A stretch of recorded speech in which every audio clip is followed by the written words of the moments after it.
A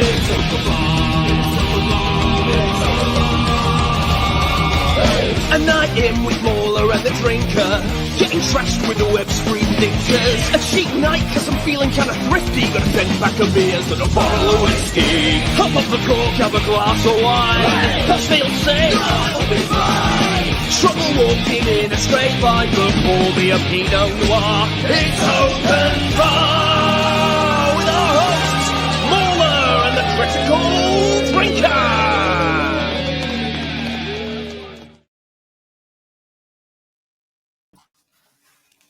Well, there we go. You caught me celebrating. Turns out that Kathleen Kennedy is leaving Lucasfilm, so I thought I'd indulge a bit a of little sweet, bit. though, isn't it? As a time right now, with the double death and then also her fucking off. You know, it's a complication of feelings. What better place to explore that than a bar? Yeah, exactly. We'll put the worlds to rights on this one, but yeah, we will absolutely get into all that stuff because it's been quite the week, to say the least. But welcome everyone to Open Bar 132. That's a lot of open bars behind us right now, but hopefully a few ahead as well. So, look to the future and all that. But yeah, while we're here, as has become tradition, we should give you a little bit of stuff about 1932, in this case, being 132 open bars. What do you say, MauLer? I hit you with some knowledge. Fantastic idea. My personal favorite, right? In 1932, the Emu War took place in Australia, where the nation of Australia literally declared war on emus and drafted in actual troops to fight them because there were so many of them. The casualty rates are not officially documented, but it's believed over 1,000 emus were killed in this conflict. But it did not significantly change the course of the war, so they did not stop them, and they're still there to this day. So, and they have a bitter peace, as far as I know. I think so. Yeah, these wounds never heal, really, do they? It's really it's the real Cold War. That one. It is. Yeah. They're just waiting for their time. They'll come back. Will happen. This was kind of interesting as well. So the Dow Jones, right, hit its lowest level ever of the Great Depression. It bottomed out at 41.2 points. And just for comparison, it's now currently sitting at 43,282. So that's how bad it was during the Great Depression. Wow. It was quite literally a fraction of what it is now, which is just, it's kind of baffling now when you think about it, but there you go. It was that bad. Also, it was the year that gave us Buck Rogers in the 25th Century. It debuted on American radio, and it was actually the first sci-fi program that was ever broadcast on radio. So kind of cool. Yeah. I'd love to know what they predicted actually for the 25th century. It was also the year that gave us Goofy for his first ever appearance in the Disney animated short film, Mickey's Revue. So there you go. Goofy appeared, first of all, in 1932. Good old Goofy. The world's first ever Venice Film Festival was held. The first ever Autobahn was opened in Germany. It's kind of cool, but yeah, it was mostly created so that they could move tanks and stuff around more efficiently in the event of a war. I'm sure that will never happen, though. Nah. It was also the year that, in terms of celebrity births, John Williams was born in this year. The great John Williams. Oh, wow. He would go on to make a few decent soundtracks for movies, did his thing. We also got Johnny Cash, Elizabeth Taylor, Pat Morita, Mr. Miyagi himself, Peter O'Toole, and Roy Scheider. So, quite the alumni. Yeah. It's got a rich history.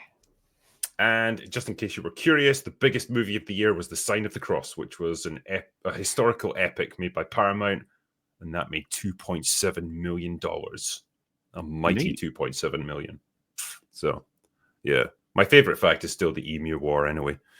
Mm-hmm. Anyway, well, that's enough of that. I think we should bring our panel in. Do we have to? Our delicious panel. Ooh. Yeah. We do have to do it, unfortunately. So, anyway, welcome everyone to the Open Bar. Star Wars Theory, Nerdrotic, Snarky J, and the Angry Badger. Hey, you guys. Hello. Hey. Good to have you on board.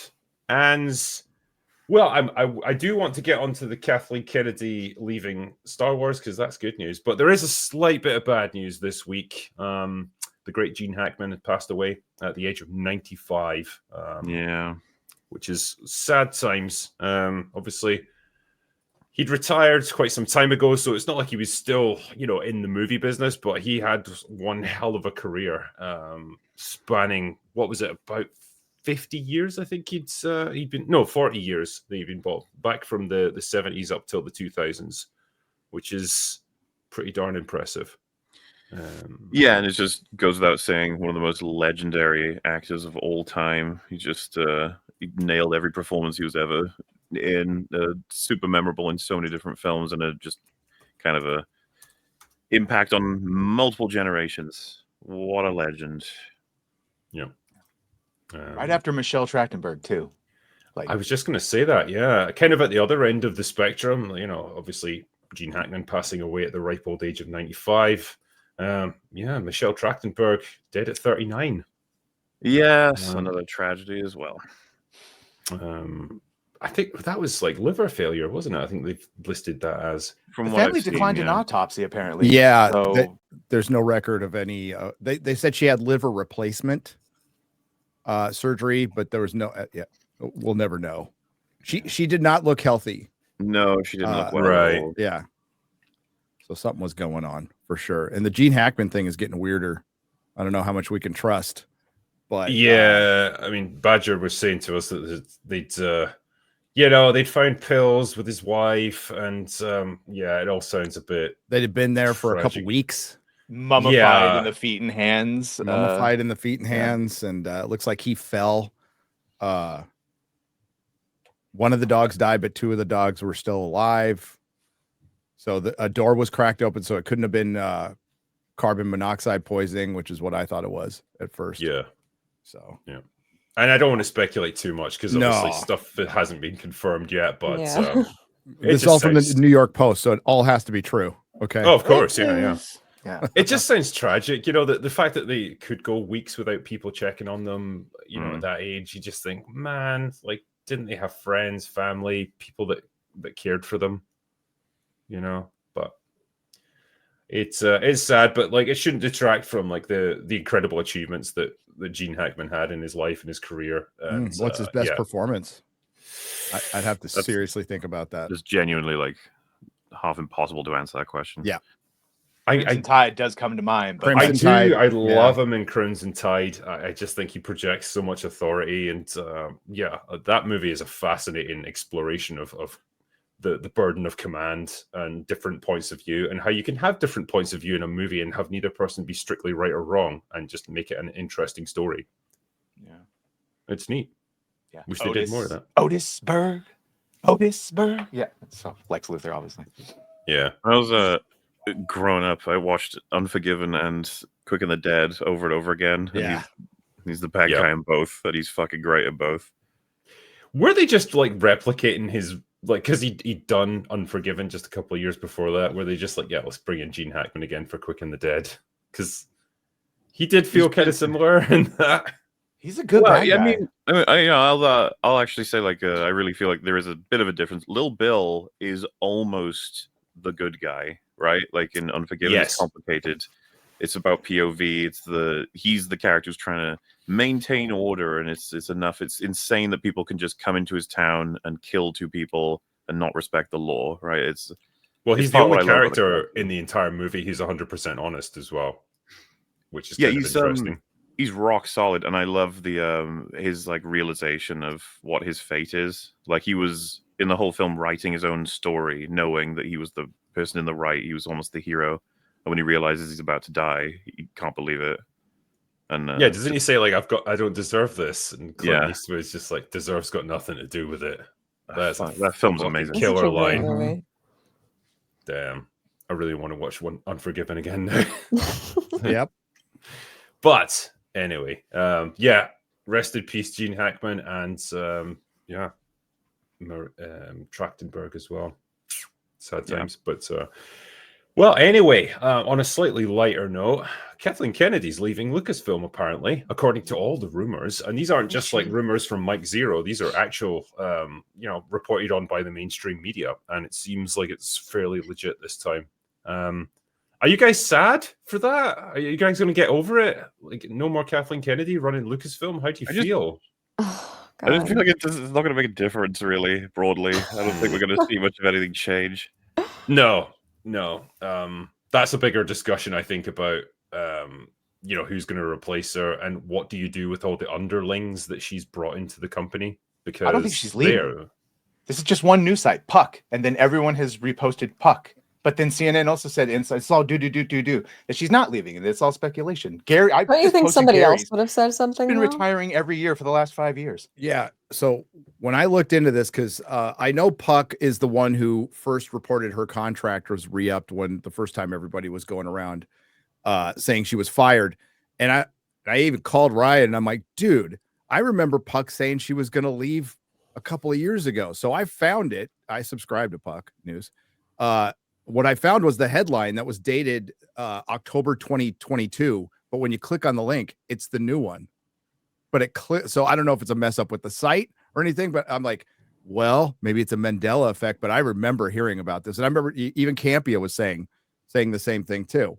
Not that that's reliable, but it's at this point, Disney's come out and denied it, of course, and they're going to deny it. I feel like there's a little more truth to this one because Hollywood Reporter and Deadline and Variety, who are all owned by the same company, by the way, they're the same thing, ran with it, and they usually don't run with this kind of stuff.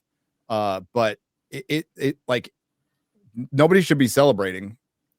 I think it's a victorious woman walks away from completely destroying a male created brand.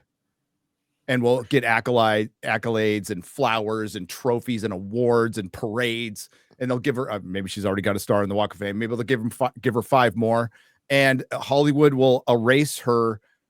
They won't acknowledge her failures. She just got an award. That's what made Chris she did. say it. She did. She is the worst studio head in the history of Hollywood. Like, without question, you have taken the greatest cinematic IP of all time. I say this as a Lord of the Rings fan. Star Wars is the greatest cinematic IP of all time, the most lucrative. Its best toy sales were in 2010 when there wasn't a movie. So, like, this thing was, Ryan pointed out, he wasn't wrong. If they had made nothing for the last 12 to 13 years, Star Wars would be in a better place. That's true. You're right. 100%. I mean, that's just clean, like, in terms of, because it probably people would be more and more desperate for Star Wars at that point, right? They'd be like, come on. Well, yeah. And like, that wouldn't soil the legacy quite as badly. Characters like Obi-Wan, Luke would still be intact. There would be more to work with. You can recast Luke Skywalker now. I'm okay with it. Yeah, I'm fine with that. Yeah. You sure y'all don't want more of Mark Hamill talking shit on Twitter? I really don't. Please keep your pants on, Mark. Yeah, what the hell was that about? What is he doing? That was like drunk old man embarrasses himself on stage. Just, I mean, at least he had the presence of mind to grab for it when it was falling. Thanks, fuck, he did grab him. Was a good point. Muted. I mean, yeah, Theory, how about you? How do you feel about this? Can you hear me now? There we go. Hear you. We can hear you now. Yeah, we got you. Oh, geez. In the beginning, I was like, hey, everyone. Right. Man, Theory's awfully quiet. Like, yeah. You are a little bit quiet. Actually, I'm going to see if I can boost you. Am I? Oh, shit, hold on. I'll do it. It's okay. I can boost you. Yeah, StreamYards is brilliant. Yeah. And it changes its settings every time. Yeah. This is better, no? Yeah, that's good. Yeah, all right. Sorry. Technical difficulties. No, I was saying my favorite photo is that one where they're in the 80s or 90s, and it's the cast of the originals, and you're showing the Force ghosts of those who have like passed on. Mark Hamill's brain is the Force ghost.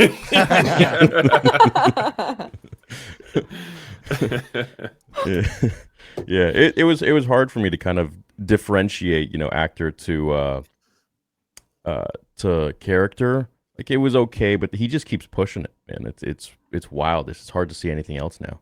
Took a long time too for me to like. I can't see Luke now without thinking Mark saying some dumb things. Some weird, like just, Hey, I mean, he doesn't care. I think he hit rock bottom. I think he's happy. Not with the trouser thing, but like when he was doing some podcast interview just a few weeks back, straight up admitting, I like my hatred of Trump and my frustration over politics like actually broke my brain, and I just like was so angry all the time and I couldn't stop. And I just thought, wow, I mean, at least you got the self-awareness to acknowledge that you've been a total dick for the past several years, but man, now it's time to let it go. And I just think, man, if you're in that position, right, he's like well into his 70s now, he's into his autumn years.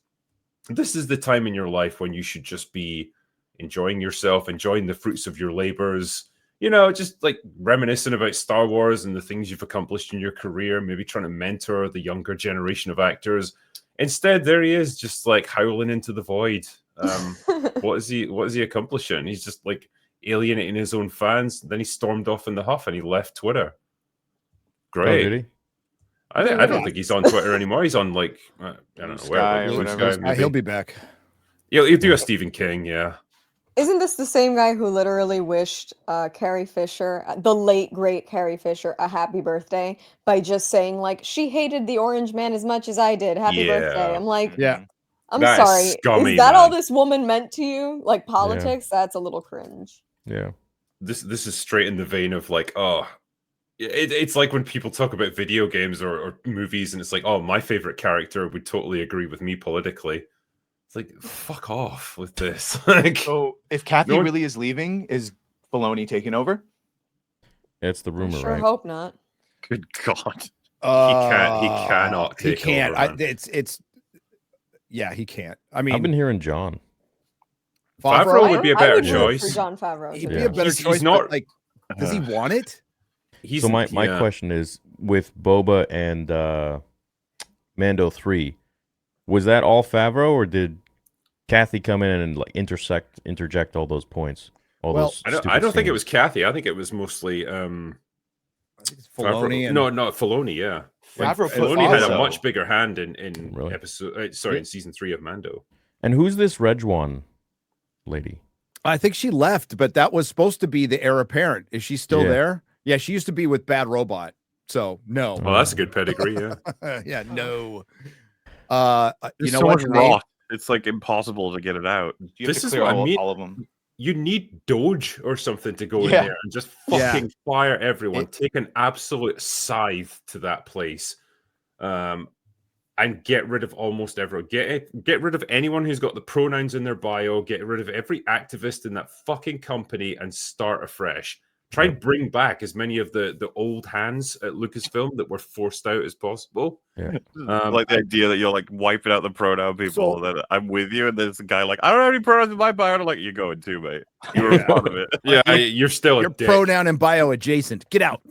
Yeah. Well, it's just activists. We don't need people that are just focused on that's their like centerfold. That makes their identity. It's like, how about you just be a good person, or hey, better yet, how about we just focus on telling a good fucking story for once? I'm just Or saying, people that hate everyone, Star Wars fan, yeah. Everyone that entire system is just like everyone's it's steering completely the wrong way. We're gonna complete reset. This is all fucked up. Yeah. And they've spent 10 years trying to make this stuff work. They've tried to cram it down our throats. They've tried to convince us that we were wrong and bigoted or whatever else Racist. for objecting to it. The great experiment has failed, my friends. It is over. You guys lost. And now it's time for the adults to get back in the room. It's time for the common sense people to get back in the room and start making good stories again. These people have had their day, and it's time for them to fuck off into the wild blue yonder and never come back. Hopefully they can do it. Though? Who is out there that you could like, nobody just pops in your mind. Like maybe you get some old Spielberg or Lucas protege. None of them. They're all getting old. Star Wars? And none of them would want to do Sam Witwer right now. I would give Sam Witwer in charge. No, I really think, and after my interview, I mean, I spoke with Stuart Beattie a lot after our interview, and I saw treatments of what he was going to do, and that man is literally he's like the biggest Star Wars fan. He gets it. He knows how to write, and I think he would be the best choice. to, I don't know about leading the company, but helming a shit ton of projects for sure. Be a creative head at least. Oh yeah, dude. So I said way too much on a previous podcast, and I can't totally get into it, Drinker, but because I got a phone call. But you can tell me after. I will. I'll give you the broad strokes. Kevin Feige's name is coming up in this, and he is clear. He is a bigger Star Wars fan than he ever was a Marvel fan. That whole myth out there that he was a comic book reader and all that stuff is just BS. That he allowed to go out there. He's not the one who perpetuated it, but he never said no. I just think it's in the realm of possibility, and I know I'm groaning too. But if you guys knew what happened, so remember Kevin Feige was supposed to have a movie. Yeah. Right? That's right. And then Kathleen Kennedy said, no, that was never fully in development. But that's BS. Kevin Feige had more than a movie planned. So more than a movie. And I'll just say it got shit canned, and it didn't go down well with Kevin Feige or Kathleen Kennedy. And it was really neither of their fault. It was a lot of playing with middle management. I'll just say. So who shit canned it? Kathleen Kennedy. Immediately. The meeting was cut short. There was a longer presentation, and it was very short. I see. That Kevin Feige went to. So I hope she leaves, bro. I really think she's like the most detrimental thing that has ever happened to Star Wars. I really think she's Satan. So, I mean, she's 72 years old. Like, there has to come a point where you just say, "I'm done." Like, she's got to go like take up crocheting or something. At the end of the day, the only thing that she did for Star Wars, I mean, look, she may have been prolific in Hollywood before she came into Star Wars. At the end of the day, the only thing that she did for this franchise was essentially propagate a bunch of terrible fucking ideas. She put in a bunch of people who should not have had a dime or a chance to do jack shit. I'm looking at Leslie Headland right now because there's no way that person should have ever had a hand or keys to the kingdom in terms of making anything, and unfortunately that's what she's leaving behind, because these people, if she heads out that door, are not following her to the fucking golf course or the nearest Joanne Fabrics to learn how to knit. They're going to stay there and continue fucking Star Wars long after she's gone. Yep. I think that's the frustrating thing about it, because if she was any other executive, or how can I put this? If she was a man, she would have got fired after Solo flopped. That would have been it. That would have been enough for them to say, right, you know what? You have presided over a 50% drop in box office revenue for the mainline movies, and you've now given us the first ever flop in Star Wars history at the theaters, and you can't manage your people. You're hiring and firing people willy-nilly. You're constantly having to replace directors because you can't find the right people for the job, and then you can't control them once they're in. You are incompetent, and you shouldn't be in this position. If that was anyone else apart from her, she would have been fired. But it's the fact that she kept hanging in there.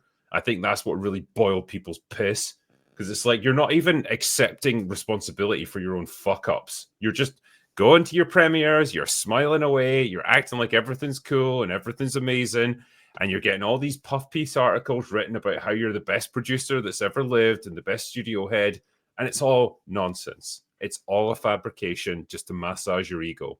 That's what pisses people off the most. She should be gone, but let's be honest here, like, Feige has now suffered several huge failures for Marvel, and Bob Iger's still at Disney, despite being essentially the captain. The difference is that they've had huge successes. Feige has presided over a decade of basically money printing. Kennedy can make the same claims. She's got TFA, TLJ, and Tross. They all made money. Yeah, but now both of them are. Yeah, but why? Yeah, both of them are 6 years separate, and that's a good argument, MauLer. If you're just looking at dollars and cents. Well, yeah, that's the thing. I don't just look at dollars, but I know, and neither do I. But they do. But the bankers do. That's a fact. Because a normal common sense thinking person would go, well, hey, people liked the early MCU. People really loved it. Yeah. So you can't say people really loved the Disney trilogy. It was diminishing returns. Trilogy. Yeah, they're not even in the same realm. And now people are calling for Kevin Feige's head. Yeah. Oh yeah, we'll get to that. Don't you worry. Yeah, but Yeah, with this, like Star Wars essentially had one mega hit in TFA, right? The Last Jedi was the divisive movie that ruptured the fandom in half, right? And that's poison for your public perception because Marvel didn't have that, or at least for a long time. They had consistently successful movies that grew steadily in popularity. Once you got to the Avengers, and beyond that, it was just printing money. And not many people were going to like look at phase 2 or phase 3 movies and get super mad and divided about it. Like they were unified mostly behind a common theme of this is awesome. This is a big pop culture phenomenon. You didn't have that with Star Wars. You had one really financially successful movie that in retrospect was creatively bankrupt and it was just a rehash of A New Hope. But okay, fine. Then you started to stumble. And it's just been downhill ever since then. You know, that is not a record of success. And you can point to Rise of Skywalker even as having made $1 billion. It probably had $1 billion break-even point, considering how expensive it was to make. So that's nothing to be proud of. Mm-hmm. That is like pure mismanagement right there. Mm-hmm. It's like you kind of stumbled personified. into success and you failed to like understand what actually made it successful and you didn't capitalize in it. And then you just gradually descended into madness. What were the toy sales? Remember where they used to make all their money? That's what's gone. shit. Like I'm buying Mhm. original trilogy Black Series. I'm not buying anything from the sequel that's $7 on Amazon. All Well, the the money makers gone. Yeah, and the benchmark of this is the theme parks as well. Like Star Wars Land, okay, if that had been themed around the original trilogy, that would have been the jewel in the crown for Disney. It was Instead, supposed like to be. nobody fucking went to it, and nobody went to the Galactic Starship Because she Hotel. changed it, right? Yeah. Because she said, "Why do that? We need to do our own spin on it because they don't Yeah. want anything." No, she's that's stupid. She before them." has no idea what she's doing with Star Wars, and the whole reason those sequels were successful was predicated on what George made. Everyone wants to see the continuation of a 40-year-long franchise. It has nothing to do with how those films actually were. They were shit. Pretty Throw the much. And I brands in the mean, garbage. Well, yeah, but we've got definitive evidence that they've never understood this. Even the people who had the chance to fire it didn't understand this.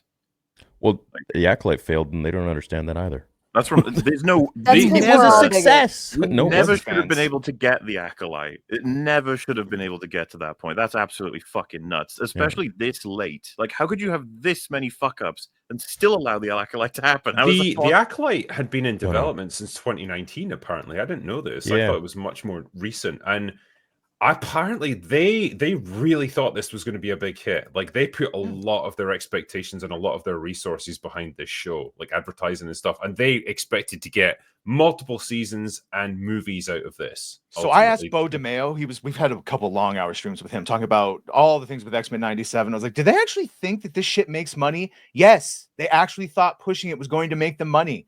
And Yep. the cope now is just that, no, I guess we're all racist. I don't understand. They clearly understand it doesn't make money. Why it doesn't make money is what I guess they're fighting about. But Would I be crazy to suggest that Kathleen Kennedy was grooming, for lack of a better word, Leslie Headland to ultimately be her successor? You know that she Oh would. my dude! that was my I don't know theory. about that. Yeah, I've never in, even like thought of that, in though. her ideal world, like she would stick around for several more years. She would build Leslie Headland up. She would get multiple series behind her, and probably then direct a movie, and then just make her the new head of Lucasfilm. I mean, look at it this way, right? Leslie Headland's entire personality is going on interviews and calling droids lesbians and then, hyping herself up for her own LGBTQ whatever status. And so at the end of the day, what better foot could you leave on as a hopeful progressive than to say, I trained a woman who had to work, unfortunately, under what's this guy's name? Weinstein, who, she lived a very long time actually saying how much she loved and admired him, and now she's terrified of him. Who knows what that story is? But, at the end of the day, what a champion story it would be to give her billions of dollars to make a shit show and then leave her the keys to the kingdom for Star Wars. I 100% think that that's what she wants to do. And if I promise you, if in a year she does leave, and we don't see that Leslie Headland is at least left in some kind of high-ranking position, I will be shocked. I will be shocked if Kathleen Kennedy doesn't fight for that before she goes. that would be impressive. I think in Leslie Headland's mind, that might have been it. I personally don't see Kathleen Kennedy as the kind of person who would groom a successor. I think she is just so aloof and up her own ass that she would see that as competition and as a threat. Would she not, like, at a certain point have her mind towards the message, for lack of a better word, and realize, like, okay, I can't be here forever. There's going to have to come a point where I will have to retire. Just the march of time and so on. So I will have to find someone, and I want to get someone who's going to carry forward all the things that I care about, all the political stuff, all the pandering. We're going to put more chicks in things, and we're going to make them lame and gay. Like, we need someone who's going to do that, and I need someone who can just buy into all that. Is she a true believer 100%. Though, or does she just want the adulation? Like, I assume she wanted to leave on a high note, and she was just waiting for it to never came. Yeah, I think Disney will want to make the decision because they didn't make the decision with Kathleen Kennedy, and my guess is there was some kind of poison pill in her contract where they couldn't get rid of her, or it cost them or something. It's just a guess. I have no idea. She wants to leave on a high note, but what the hell is the high note going to be? Maybe coming out with an average movie could be a high note. Coming out with a 5 out of 10 movie, that ekes out a profit. It'll be Andor season 2, because then she can say, like, I left having helmed an award-winning TV show that was beloved by critics. It was watched by about 20 people, but that doesn't matter. I think that'll be it. Like, it's probably not what she was hoping for. It had accolades. Exactly. It's a win. It's a marginal win, and it's pretty pathetic in the great scheme of things, considering you were given an open fucking goal with Star Wars. But maybe you've got to take what comes, and when you've burned pretty much every other bridge, that's all that's left. Dude, the Rey movie's done. It's cooked. It's never happening. Oh, that's I watched The Cleaner. I watched The Cleaner, the Daisy Ridley DEI hard movie, and it is the best comedy of the year. I'm gonna watch it. I'm gonna watch it tomorrow so I can review it. Oh my god, it was hilarious. What is this? This is a new movie? Oh yeah, so Daisy Ridley's production company did a Die Hard movie where she's a window cleaner, ex-special forces who beat out a man. By the way, and as that always happens. Oh wait, it's never. That's a regular Tuesday for me. I don't know what you guys are talking about. That's a day that ends guys left, right, and center. And she has an autistic brother who she's trying to take care of, and Sanji from One Piece and Clive Owen take over a building. Clive Owen's in it for 5 minutes, and he get kicked out a window, and they're climate change activists, and one of them wanted to be like a revolutionary, and one of them wants to kill all the humans, and by like it's DEI for climate change, and by the like they say stuff unironically like you should have listened to Greta, like it's gold. No and shit. Then, and at the end they're like, well, the bad guys, like killing people was bad, but their message wasn't. Well, isn't that difficult to wrestle with, like, thematically? Because it's like, well, the bad guys are technically good guys because they're fighting for the planet. So, like, yep. Oh, it's kill them. Very freckle Jesus logic there. A certain point of view, I did like this as well. I hope you're all proud of yourselves. We fucking are, actually. Cheers to you, man. Every day. I saw some guy on Twitter. He was like, I'll never forgive Theory for not giving us more of Plagueis. And I'm like, what? You single-handedly like, took shit. the light from me. Yeah, with all the comments were all thank you. It was like, all right, I'll take it. All the acolytes should have watched the show. They didn't. So nice. That's what happens. They got their billboard though. True. Good for them. They got their billboard. I'm rooting for on the topic of Headland, by the way, I was just like checking projects, and you see a thread. It's like bachelorette sleeping with other people, single drunk female dying for sex. Star Wars. It's like when your sexual identity is literally the only like substitute for a personality that you have. It's the core of your whole being. Yeah, it's going to get reflected in everything you do. Mm-hmm. I mean, yeah, good luck to her. Imagine you had like some crazy thing called imagination, where you could like just come up with ideas and characters that aren't like you. Mm-hmm. I know, it's crazy. Or imagine if you could pick up a book of like, I don't know, if there were hundreds of Star Wars books, like think of that as an idea, and you could pick one up and make something based off of that instead of making nonsense and then casting your fucking wife and painting her green. to detract from her terrible acting Nothing will skills. change Best in Marvel character. or anywhere until you get executives who start embracing people who know source material and like source material, and you get rid of the executives who say you need to turn off your collector brain when you're writing things. And you know why they say that? Because know. you are in a position of power as a fan. You know more about Star Wars than the executive, and everything is the trade is ego. It's all ego and hubris that keeps us from getting good stuff. And I'm that's why they convinced- want to keep fans away, because that would mean that fan has more knowledge. Knowledge is power, right, MauLer? They would have more knowledge of the very valuable thing than the person in charge, and they're always going to feel threatened by that. That's why they I think always feel it. Mayo is why they don't hire fans that know it, because he got it. Brad Winterbaum hired him specifically because he knew the comics and was passionate about it, and he did a story Bible. And then every time an executive tried to change it, he could go, "No, look, story Bible, lore, just like you said." And so they went, "Oh, we're never going to hire a showrunner that can do that to us again." And so they cast people. Yeah. Yeah, things are produced, so you don't have a true creative involved. That's why, you know, people like Kathleen Kennedy who doesn't make any creative decisions, and then Feige, you know, had other people around him that he systematically got rid of.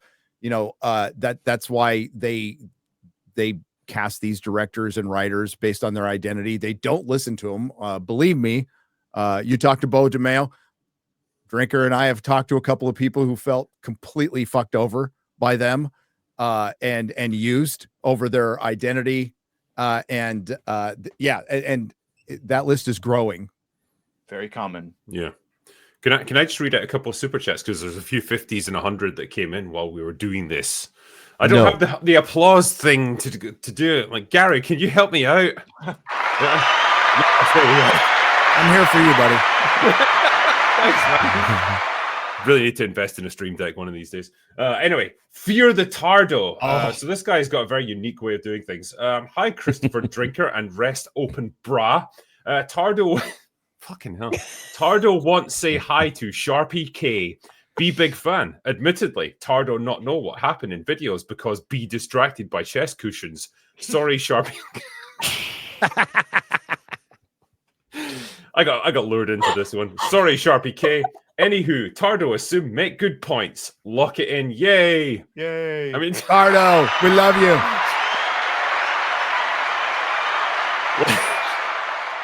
possibly the most eloquent thing that's been said on Open Bar tonight. Ever. Yeah. Open bra. I mean, yeah, I'm not even kidding there, actually. But yeah, thank you, Tardo. We appreciate you. There was a couple more that came in here. Just, where was it? No, this fight is probably easier if I do it this way.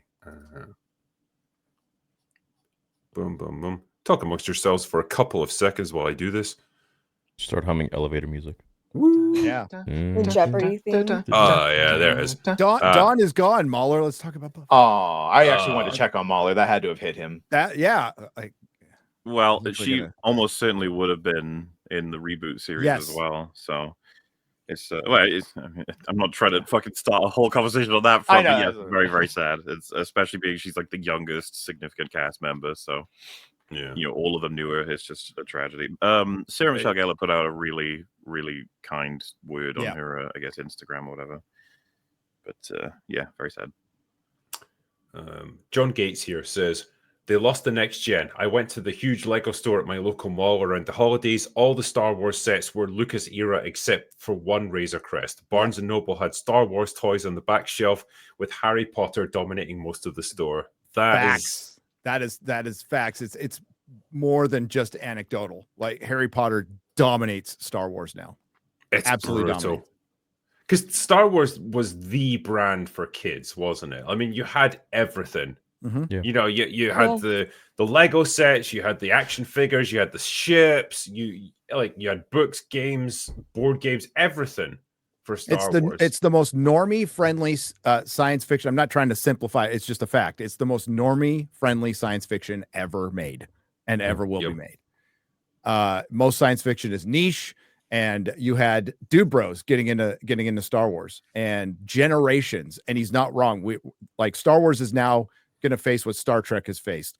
They've lost a generation, right? Mhm. Marvel still has a little more time, but Star Wars is going to age out. And there was one here for $100. Sorry, £100 even. Actual real money, not your crazy American bullshit. Applause for that Hey, Ian So Forth says, I heard that "shoulda listened to Greta" is the catchphrase throughout the next Mad Max film starring Zendaya, probably, and Pedro Pascal. Pedro, My other favorite line in the cleaner is, "What would Piers Morgan do?" Because the autistic brother's obsessed with Piers Morgan. I wonder if he knows that, but it's so fucking lame. It is. I can't. Oh man. Oh, I meant to ask. Are you? I doing can't that wait on for you to Monday, by the review way? it. What was that? Are you doing that on Monday, Piers? Yes. Oh, okay, cool. Yeah, I didn't see your email. You cool Okay. kids hanging out with Piers Morgan on the mainstream. Yeah. Anyway, you. that's enough business talk right now. Yeah. Absolutely. Yeah, But I no, can't wait I'm for your cleaner review, dude. It is such a funny movie. I will watch it in the morning and try to have it reviewed by the evening. I'll see if I can manage it. The cleaner. The cleaner. Yeah. All right. She cleans it'll probably- windows, It'll be on. Yeah, she cleans windows. not And by dirt licking them either. bags. It's so hard to. You just got to see it. I think it'll be on VOD and streaming soon. I don't think it even got a theatrical release here in the UK. I think it's Sky. I think it went straight onto Sky. Oh, it didn't. Yeah, it made like 200 theaters here or something like that. Even if it was 200 amazing. too many, I would Yes. say. Yeah. I think we're beginning to understand why Daisy Ridley was willing to accept that paycheck for another Ray movie. Jesus. Don't worry. George Nolfi, the guy that wrote The Adjustment Bureau, is writing the Ray movie. I'm sure it'll be super. And Charmine still attached. It's gonna be great. Yeah, that's a Phantom project. It's just vaporware. But Yeah. The thing that's sad about the cleaner is the same guy who directed Casino Royale and GoldenEye. What has happened to him that he's like? Mendes? Yeah, Did he have some not kind of like Mendes. head trauma or something? He also directed Green Lantern. Oh, yeah. okay. Well, Yeah, I guess it's a mixed bag. then. Matthew Vaughn did Argyle. I mean, everybody's got a stinker in them. Okay, I have a lot of respect for Matthew Vaughn, but Argyle was terrible. Oh, it's fucking garbage. Pretty Yeah. crap. Yeah. Damn. But, yeah, Hey, that's you just gotta pay the sad. bills, man. Yeah. On a slightly better note, there is one good thing on the horizon with Star Wars, and that's Andor season 2. Oh, yeah. So we don't know that it's a good thing. well, we don't know it's a good thing. Yeah, the trailer is slightly suspect when I'm watching it. I feel like I time can't. jumps. Yeah, I can't play it with the music because it's probably copyrighted, but I'll mute it anyway so you can see a little bit of it. I still haven't seen it. Oh. I said no music, damn it! They don't use Star Wars music theory. They do not use Star Wars music. I that much I saw. Yeah. I played a few seconds of it and I was like, all right, I gotta react to this. So, fresh. when it Oh, comes Robert to was that a great time? when it comes to marketing, I have a theory here. Mhm. I'm A waiting Star for you to Wars acknowledge theory? that. Yeah, I was just waiting for him to make a movement. My theory is that maybe they figure all the people who loved Andor season 1 are already sold. We don't need to worry about them. So you don't, because like what you'd be banking on if you were trying to appeal to those guys is keeping it sort of dark espionage and lots of lots of people in rooms talking about things, and then some references to different characters are going to be involved. So, but this trailer seems like it's got a shit ton of action in it. It's high pace. It's like I was wondering if this was designed for the people who commonly described season 1 as very boring. I was still Probably. bored, so I hope not. Like that they were like, we got to make a trailer that makes Yeah. people go, whoa, look at this. Andor's waking up. Oh my god. Stuff happens. Yeah. Yeah. Thank God. Andor himself is actually doing things. That's nice. But yeah, tonally didn't work for me, and I don't like the song choice for both Star Wars and Andor. Like it's not working IMO, but it's just a trailer. It doesn't mean this Is what we're dealing is there with. even a line from Krennic like "This is quite the party" or something? Like it felt so weird and so out of place. It's like at the end of the first season where they wanted to say F the Empire instead of saying Criff the Empire. Like there's already, instead of using, I get if you don't want to use Star Wars music, you want to use Earth music, but do like Mongolian throat singing like they did in Fallen Order. We're sure it's not Star Wars music, but it sounds otherworldly. This is just, it just takes away from it. It lessens it. John When you try Williams to music. make it feel contemporary like this, it's just it's John it goes Williams against the grain. music is a character in Star Wars. Yeah. It should always be emulated. Of course, he can't compose it, but Jerry Goldsmith wasn't composing all of the Star Trek music for Berman Trek, but it all felt like his kind of that's what they need to do. They need, like, I hated it in Mandalorian. I hate it all. It needs to sound like Star Wars. It needs to sound like John Williams. Journey And Soul used to do that. Yeah. I'm just looking at here. Cool guys don't look at explosions. Yeah. It is. What a swell party this is. What the fuck? What a swell Music- this Music's is. on. Yeah. Like Gary said, they used to at least try to make it sound like Williams, just in the same vein. They don't even try that anymore. Now it's like No. it's just let's just go pop culture. Mhm. That's the thing. Like, that's why in shows like Star Trek, if you ever got a character listening to music, it would never be whatever is like pop music in the 24th century, because that would Yeah. just be cringy as fuck. And so it's usually just classical music. It's like really generic, like something that's just been around forever. And so it doesn't date it. But when you do stuff like this, it does. And it does make me a little bit worried. Like, for Not Max example, Rebo. remember when in the Mandalorian season 2 they had that Skrillex music? With Oh the my death- God, yeah. Dubstep. Yeah. Yeah. Trying to avoid that. I'm trying to Yeah, don't think weird. about See, like it. little stuff like this looks cool. Like little, like just in isolation, this little scene right Mhm. here is like what we wanted from Star Wars, you know. And it's just, I'm gonna watch Andor because MauLer. I'm gonna try to finish it. If not, it'll be a sleep aid. But like, if this is your best, this is the sign of fatigue. So people always talk about, you know, genre fatigue, movie science fiction fatigue, Star Wars fatigue, superhero fatigue. It's when something that's pretty well received comes out and nobody watches it and nobody cares. That's exactly how I feel. Yeah. I think mean, as well. Sorry, go ahead. Yeah, I think the problem you run into with shows like Andor, right, is you can create this this very intricate, very mature, very logically consistent story that does challenge the viewer to really pay attention and actually like consider what's going on here. It's deeper than what you normally get from Star Wars. The downside, though, is that it then loses the sense of adventure and the sort of classical journey of the hero, which is what you normally get from Star Wars. It loses that sense of like infinite possibilities, and it becomes very much grounded in the down and dirty conflict of rebellions, how you actually ferment like political uprisings and so on. That stuff is interesting, but it's difficult to then port it into the world of Star Wars and keep it within the kind of framework and the emotional tone of what you expect from Star Wars. I feel like season 1 of Andor was a great political thriller drama with a bit of action thrown in, but it's tough to make it work as a Star Wars show With Diego Luna, and we all know how it ends.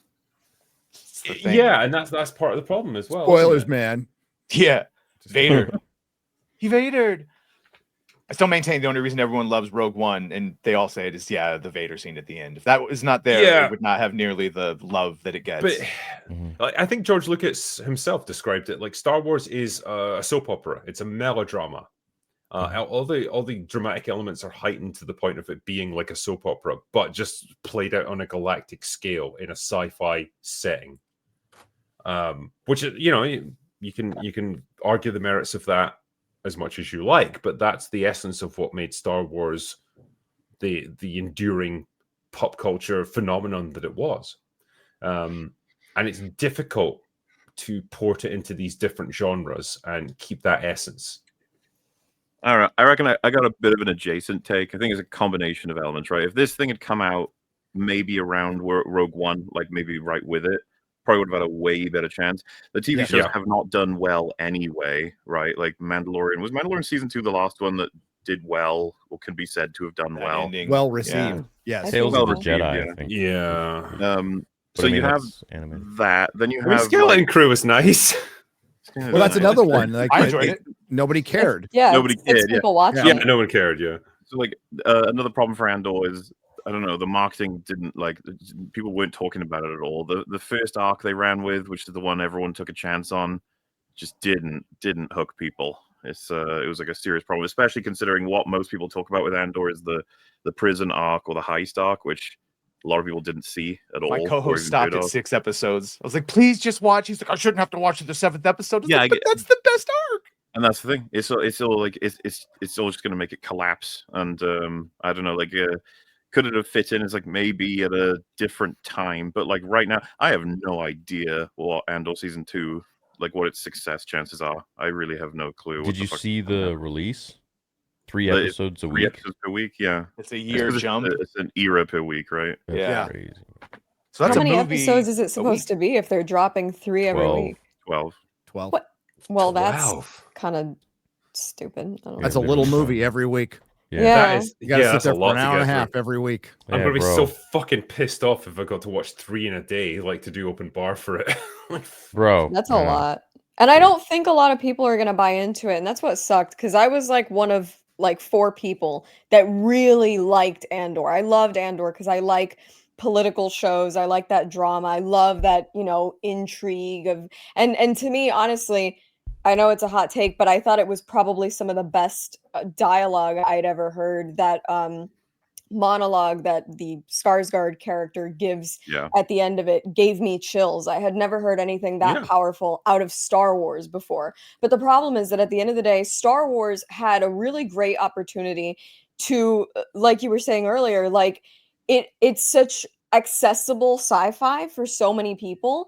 And I think you look at something like The Mandalorian, and The Mandalorian roped in a lot of people because dad, who liked Boba Fett, could watch it, and the whole family could get in on it because you had the little green guy for the fucking kids and everybody could enjoy it together. And so Star Wars has pretty much felt like that kind of brand for years. And they've slowly just diluted themselves and essentially created a fan base that is either non-existent or completely apathetic. And now you don't have like a tiered fan base where you would have had enough people to watch Andor and justify a second season. You basically alienated the people who would have liked it. And so what you were left with were people who tried to watch it after The Mandalorian and Kenobi and all this other stuff, and we're like, yeah, this is fucking boring. And so it almost feels like an outlier, completely out of place, that shouldn't have had a Star Wars label on it. Because as a show on its own, I think it would have been great, but because it's tied to Star Wars, it just wasn't well received at all. I'm aware that a lot of people think that show is objectively boring, but I thought Theory, it was you said phenomenal. that too, right? It doesn't feel like Star Wars. They got space AKs. You can see screws and Phillip heads. Like, does it feel like Star Wars? Yeah, well, it planet? doesn't. So, I mean, it's supposed to take you to a different galaxy far, far away, and like it's that's done through story and like of course being in space and all this shit and other planets. But at the heart of it, one of the things that Ralph McQuarrie was really dead set on was when he was drawing everything was that and what George Lucas instructed him to do is you're supposed to have everything not look like this world. Like you cannot have a Phillips head screw anywhere. You cannot have bricks that look like it's literally from a construction site. And like that's why we don't see any of that shit in the originals or in the prequels. You see things that are more refined. So like on Naboo, you see things that are like smooth sandstone. Like these are really nice looking, like somewhat futuristic architecture, let's say, or something that would be akin to somewhere in Spain, whatever, 1,000 years ago. It doesn't remind you of today's world, and that's the whole point. But I think, what did the guy say? The director of Andor, that he didn't even remember he was making a Star Wars show half the time. And it shows. That being said, I agree with any of this. I know you don't, but that being said, like Snarky J said, it was really cinematic. It had great acting. It had great music. It had amazing dialogue. But did it feel like Star Wars to me? Did it feel like the beginning of The Phantom Menace? Which arguably for me feels like one of the most Star Wars moments of all time, just with the music and the overall feel, and it's dark and gritty. Like, no, it doesn't really feel like Star Wars to me. It feels like a space show. Right? Like, I'm sure you're aware, Theory, plenty of people refuse to agree that the prequels are even canon. Like, that's how bad they think they are. Or That's like fine. how not Star Wars they think they are. That's I fine. love having a chat about how we all experienced a thing, but like we could talk about whether or not it feels like Star Wars until the cows come home. I'm just like, I would be more invested in the script being solid and the way that like everything is shot, the cinematography, the soundtrack. All of that is top tier. Yeah. Well, but I like the idea that we're hanging on to these pieces of the universe. It's like, does it? I mean, when I saw, because I love the prequels, so I watched them at the perfect time to love them. So, but like they didn't feel at all like the OT to me. I was like, this is a whole different world of Star Wars. But it's instead of me rejecting the idea that it was Star Wars, I was like, it's been added in. Andor is trying to fit into something though, right? That already exists. The prequels. Well, yeah, I had no problem the new, that's treating Andor as Star Wars for me, because I would just be like, this is another different part of the world and doing different things with different people. Well, just like Skeleton this is the thing, right? Home. Because like I think Snarky J was on the right track with this, in that if you have a really healthy franchise with a great dedicated fan base that's big, you can diversify to the point where you branch off in different directions and say, right, we're going to have this kids show like Skeleton Crew that's like really for families, like it's very family friendly, it's just a little fun adventure, all that sort of thing. And we're going to have at the other end of the spectrum very like mature complex storytelling in Andor, and that's the other end of it. And in between, we're going to have like general purpose shows like The Mandalorian. We're going to have like the movies that are going to please a general audience. And it's great if you've got the fan base to make that work. Then that's awesome, because then there's something to cater to every taste. But it relies on you having a healthy fan base that's really engaged with everything that you produce. And if you don't have that foundation, you need and that's Robert Ryan Burnett's brought it up. What's Star Wars about now? We don't know. It's about itself. It's self-referential. Sorry to pull the old card, but as I wish I could bottle up and share with you guys when I saw Star Wars for the first time as a wee little lad, and it looked so fucking alien. Like we had never seen anything like that before. We're like, what the fuck is this? Like that Death Star I thought it was going to go forever. People gasped in the movie theater, and you don't get that kind of wonder. I see Andor, 3 episodes, so I'm not going to judge because I haven't seen it all, but it just felt like a Netflix sci-fi show. Right. So you need to have your foundation right, and they've never been able that. Yeah, well, because you can mix genres in Star Wars. You can do an Andor, and they did an Andor. And I think what MauLer was saying, I think you're right. If it comes out earlier, it does better. When the basis of Star Wars at least is perceived to be in a healthier space than it is. Because I've heard Robert say it 1 billion times about every single franchise, but because it's essentially like, instead of going back and doing what George did and referenced, Flash Gordon and samurai films and all that things, they just go back and they self-reference Star Wars. And so it's just copying itself. And you just need to go back to those earlier sources. Is this just the result of like whatever the cultural memory of the writers is? Like in George's case, like he grew up with the serials of the 40s and 50s, and like he remembers that stuff. So that's what he wanted to reference when he did Indiana Jones, Star Wars, etc. Like that classic pulp fiction type stuff. Now, the writers that we have nowadays grew up with Star Wars, so they can't reference anything but Star Wars because they didn't have that cultural memory of anything else. That's all they're capable of doing now, and it's to an extent it's unavoidable. Like as we progress through the generation as well, the stuff that we have now gets distilled down to the point where it's nothing anymore. It's just cultural sludge. Yeah, out of curiosity, we're basically as a culture. I'm out. I'm leaving. He's gonna go watch the Daisy Ridley movie now. I'm gonna lock myself in a bunker and just watch The Cleaner until I go insane. I'm curious for answers here. Everyone, you get the Disney content for Star Wars is all getting wiped, but gun to your head, you are forced to rescue one project. So it either has to be one movie or one TV show season. All right, you gotta save one thing. What's Skeleton it gonna be? Crew. I'm typing Skeleton Crew and Neil. I'd save Rogue One because it does the least damage. Andor does damage? Yes. Kyle Katarn stole the Death Star to my plans, ability not Andor. to stay awake. I'm sorry. What the fuck are you talking about? You reviewed it positively, bitch. No, but I think if I had to choose between the two in terms of like what's been a more positive influence on the Star Wars brand, I think probably Rogue One has been more so than Andor. Interesting. Well, yeah, fair. I'd pick Andor season 1. MauLer's French hat is showing. That's my pick. yeah. And my wine and my cheese. Get you some camembert and some wine. Yeah. It is more sophisticated. Come on, we got 3 left. What are you guys picking? You guys pick I haven't stuff. seen all of Andor. I haven't Yeah, seen I all. mean- This isn't fair. Don't make me get my gun out. Why haven't I'm you serious. seen it, Gary? Skeleton Crew. I would choose Is it Skeleton sleepy? Crew. Because it's sleepy. Exactly. Yeah, and yeah, I just don't care. Yeah. But damn. Okay.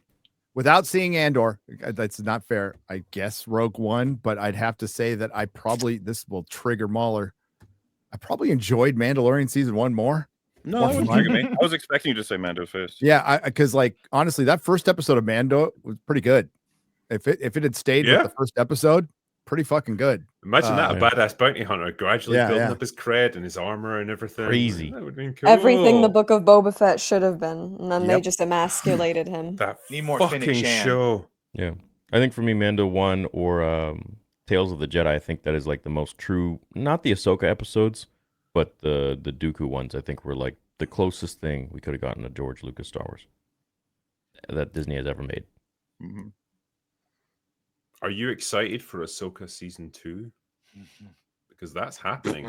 They should just Filoni- flush that down the toilet. Who gives a shit Filoni, anymore? yeah, but Filoni's threatened us with it, and And you will continue to threaten us with all kinds Yes. of projects. If you don't Wait, obey sorry, me, did I'll the- give you Ahsoka season 2 and 3 until you come to your senses. Damn Can we it. just get Acolyte season 2 instead? I'd rather have that, to be honest Oh with you. God! But, Oh I no! didn't mean Yes. to move on. That's gonna pay for a fucking swimming pool, bro. I need an addition on my swimming pool. Yeah, you know what? Ahsoka season 2, I feel like. Hello? What? Did they get to answer the question? I don't Sorry, know. what's Sorry. that? What Sorry. did you say? Saving one project question because I think she's the only one who didn't answer. Oh. What? What are you saving?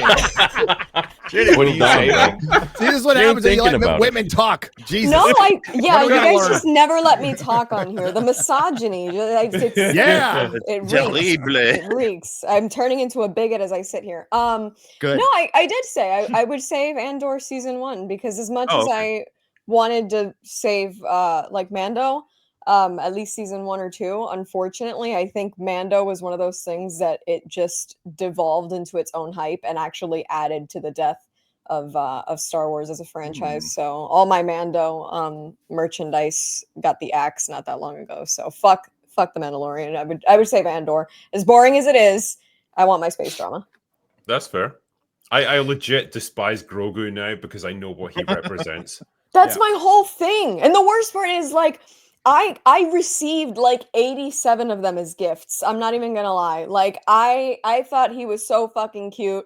And by the end of like season 2, and then once we got through 3 and they brought his ass back, I was looking at that thing and I'm like, bro, I could fucking run you over with my We car. are- Like I hate this. thing. I'm gonna make a video actually. I'm just gonna put one in a blender and just like shred it. As decapitated one.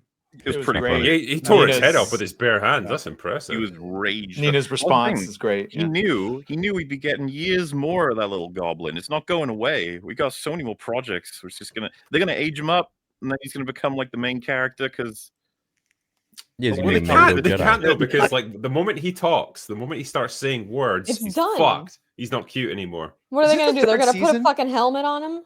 It's the third season where they just throw Grogu across They the gotta give it camera. a super deep voice too. It's supposed to be like a jump.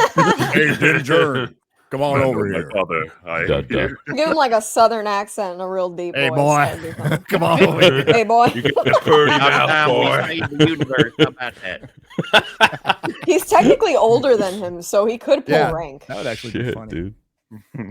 I'm your daddy now. Yeah. Are you guys excited for the Mandalorian and Grogu movie? Possibly the most imaginative title ever. No, I'm not actually. No, Nobody is. Why are they No. doing this? no. Once they don't told know. us it was about Embo, How I'm can like, we- I don't understand anything in Star Wars anymore. the grand return to the silver screen is Mandalorian and Grogu. What the fuck Fuck you Bill guys Bill and doing? Bob. Hut? Like, don't we title things anymore? No. Is everything's like somebody's effing name? Even with the Thunderbolts, it's like Yelena. It's like call her Black Widow. What the hell? The thing is, I don't right? get it. It's not Black Widow though. They There's can't some even- marketing She's really retard not. who probably pushed it all through all Hollywood that, oh, people really respond to names. No, they're the worst, most unimaginative titles. And like George had kind of cringy titles because they were supposed to be. They were all from the Saturday morning serials, The Phantom Menace. Raiders of the Lost Ark.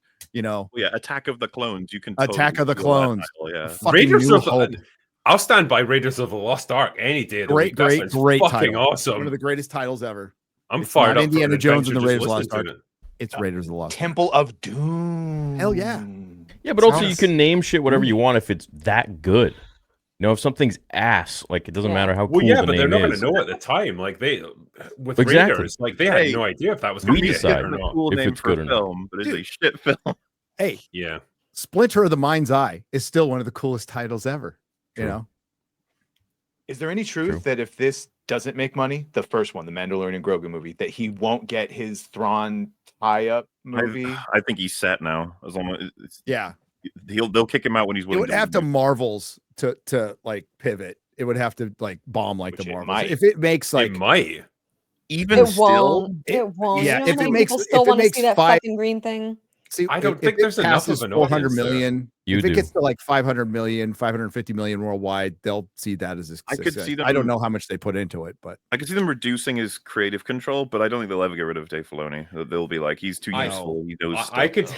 I could see the Mandalorian Grogu movie doing a solo because I hope so. outside of Disney Plus, right, which is a really small segment of the Star Wars fan base, like or at least the general audiences that go to see the movies. Probably no one knows or cares about the Mandalorian or Grogu. Particularly now after season 3 of it, like where that was a couple of years ago. That was a massive failure. The Lizzo It's season. done. The It's Lizzo not. season. Yeah, it's done. It's not cool anymore. It's not popular. It's cringe and it's old and it's embarrassing and people don't want to see it. I mean, what's So I could worthwhile s- mentioning is fans of Mandalorian and Grogu aren't as much a fan of Mandalorian and Grogu. Yeah. That's the reality. Pedro, Well, yeah. and then separately, Pedro has bothered. I'm tired of Pedro. He needs to go away. So I don't give a shit about the Mandalorian because of Yeah. that. And then everything else, if they recast him, that would actually help. just give it to the Well, they stunt don't, double. they don't Yeah. need AI, to. just Tell AI his Rod, and voice. He's always going to be willing to do his voice, probably. So it won't be that hard. He doesn't say anything anyway. John Wayne's grandson, right? Is it? Yeah. Is the Or stunt his double, yeah. great grandson or something. Apathy yeah. is He's like Brendan. 80% in there. Like it's Yeah. 80% him.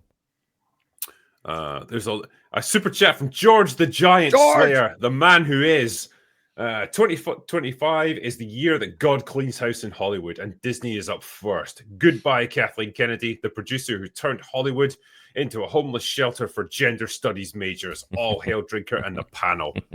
Thank you, man. And I loved your woke monologues video. That was fantastic. Yeah, I finally finished it, George. Sorry, it took me a minute. But he easy. recorded that while really he was he recorded that while he was sick as fuck with the flu. So that's pretty impressive. Sometimes I can help. That's yeah, you know, Maybe, yeah. Yeah. Just a bit more gravitas little, to things. little loopy, you know. Yeah. Little loose. But yeah, we talked about this as well earlier. Kevin Feige, not too popular these days, particularly with the creator of Deadpool, I called for him to stand down. He says, "Get off the mound." After Captain America: Brave New World's box office crash, he said that he's spent. And that's the Deadpool co-creator Rob Liefeld.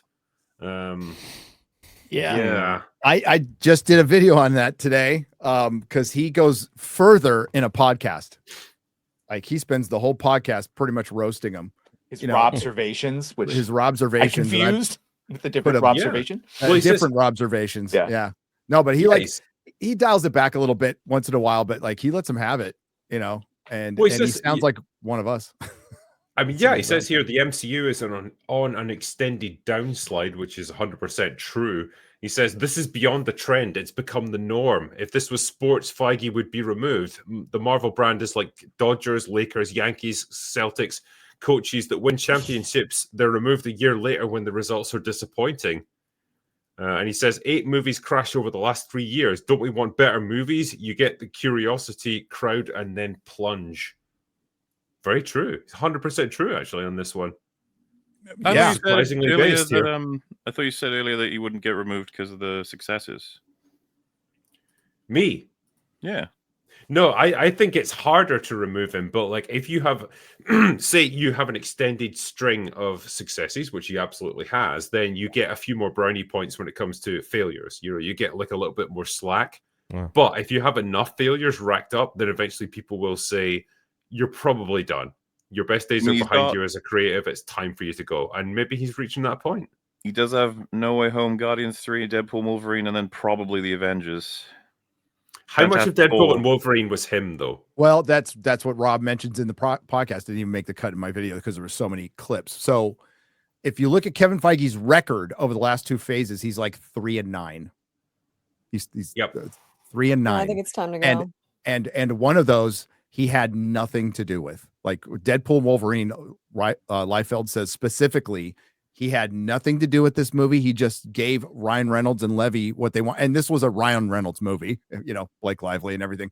Ryan Reynolds took control of this movie. He gave a list of demands or he wouldn't do it. And he was given all of those demands. There's a reason it took 6 years to have it. It's not even a lot of people here's favorite movie, but it was a success. And he says straight up, it's outside of the Marvel universe. It's a Fox carryover. Kevin Feige had nothing to do with it. Kevin Feige and his people wanted to make it a pivot into an Avengers movie. And Ryan Reynolds and Sean Levy said no. Yeah. Ryan Reynolds Gary. is a dick, apparently, but he was 100% right on that one. Yeah. He's famously a dick. Gary, do you think that Kevin is heading to try and actually make better films, or that you'd take the gamble on losing him and put someone else in? Oh, I don't. I mean, like, there's nobody to replace him right now. But I think the conversation. I think it's good to have the conversation. What Rob ultimately says in his podcast is it's time to make adjustments. Like, you've lost your fastball. He says it a lot. You've lost your fastball. It's time to make adjustments. And the manager's, you know, on the mound and about to pull him. And fucking hell, he likes his sports analogies. he doesn't he, does. this I even boy? threw a couple of my own in, Jesus. but he's not wrong. He's not wrong. Like, this conversation has to be had because the Avengers is coming up. Who are the Avengers? We don't Gary, know. Gary, did he ever have a fastball? Because my whole thing is looking back on it. Like, Kevin Feige he even said it. He never really know the comics. He does not know them like some of the other people. And he just hired good creatives around him that did a lot of the work. And he now got that they're rid all of 'em. gone, To be half of that is what he should be doing. Yes, that's his job. fine. But what I'm But he saying- wasn't in what I'm saying is, charge. like, we want- He was we only want in charge. someone Sorry, MauLer. who- He was only in charge of Marvel after Civil War. Right. Ike which is where it Perlmutter starts was in to- charge of Marvel. Yeah. Rumble. Yeah, what I was saying is, like, I wish they'd still do that. I wish they would hire people who have experience, who know what they're doing. Like, you know, when you look at phase 1, 2, and 3, it's like obvious that was a big part of the goals of hiring and to the creating of everything. But you know, phases 4 and 5, it's crashed and burned. So I'm not in any way saying that Kevin Feige is the reason the MCU had any chance of being good. I'm just saying that if he was doing that was fulfilling his job, at least to an extent that I think was satisfactory. Like, I'd rather that's all he did. Well- And you know, if now all he's capable of is just just floating it, so to speak, and desperately trying to get an Avengers film out and a Fantastic Four one to just keep the legacy going, then I would say, that's- yeah, you know, That's where we're at. That's Yeah. that's what Liefeld says. He called his own movie. He lumped his own movie in a clip. He's like, listen, 2 of the movies that worked played around with a bunch of if what they're going to do with the Avengers movie, I'm going to paraphrase what he says, is fill it full of candy and sugar and cameos, just like they did with No Way Home and to my movie Deadpool and Wolverine. Yeah. Like he said it, and he's all, but I mean, he's all, but you're not really fixing anything, and that's what we've said. You're not fixing anything. The Avengers movies are going to make a ton of money, and they're not going to fix anything. And even the media is saying this. Captain African American is more indicative of what the MCU still is, right? Yeah. So they're just putting off a demise, or putting off what they're eventually going to have to do is a full reboot. Which is after Secret Wars, basically. yeah. But the thing is, like, who cares if it's a full reboot? Depending, like, if they've got writers who can't write, it wouldn't Right. make a And difference to it. executives who hate point. source material. Yep. Um, And I that's Kevin assume- Feige. Is the That's plan Kevin to, like, if Fantastic Four is at least successful and then the Avengers does well, they can then begin their new MCU with another Fantastic Four movie and make Reed like the Iron Man of this next universe. Yeah. But you still Who is need still played by Iron Pedro Man. Pascal. Exactly. Oh yeah, Bad. He was You in still everything. need- honestly, that's probably you something can't that he continue was things vying for. without Steve Rogers as Captain America, Tony Stark as Iron Man, Bruce Banner as Hulk, Thor. You still need that The bedrock there. pillars. The pillars. Avengers. You Well, have rid to of them. have them. It Oh, will of not course, work but without they've them. probably discussed, right? Like the dream would be that if Fantastic Four was successful, you can get them in there leading, and then you get the X-Men in a recast. And let's just say they managed to nail all this. They won't, but let's just say they did. All of the X-Men being like nailed and incorporated with the Fantastic Four. It's like a whole new era, a whole new timeline, and then slip in a new Iron Man, slip in a new Thor. If Hemsworth. They could just drag. It's really a pick and choose candy shop at this point, isn't it? It's like, oh my god, there's a tear in the blah blah blah blah blah. Here comes Chris Hemsworth. Oh, here he is! Yay! Now he's in this universe. You know, it's as simple as that with every. Oh God! It's As like it stands right now, the ultimate Blade evolution movie, of the multiverse. the Blade movie's dead. Yeah, Yeah, dead. we know that. Yeah. For quite some time. It is dead. Well, yeah, we've said it Unbelievable. like before. Like, fucking just do Blade 4. Bring Wesley Snipes back, Old Man Blade, give him a Swan Song movie, do a Logan with him. That'd be awesome. We would all pay to see that. what's deader, the Blade movie or the Ray movie? The Blade movie. Yes. Yeah. The Blade. The Blade, movie, for sure. no, I think the Ray movie actually at this point, because at least Blade had a bit of enthusiasm initially. No one, Yeah, wanted but the Ray movie actually has a writer being paid to write on it. George Notley. Blade movie's dead. Yeah, I mean, didn't the actor even leave not that long ago, or he said he was gonna leave? He joked Like, about it. He was Mahershala. like, "Christ, this like World War II was fought quicker than making this movie." Just before we go on, actually, I know Theory. Sadly, you're out of time. I This would evening. love to stay. Yeah, I got to do a couple calls for stuff. No, it's cool, man. I Thank you appreciate for coming having on me tonight. dude. Yeah, of course, anytime. And it was nice seeing everybody.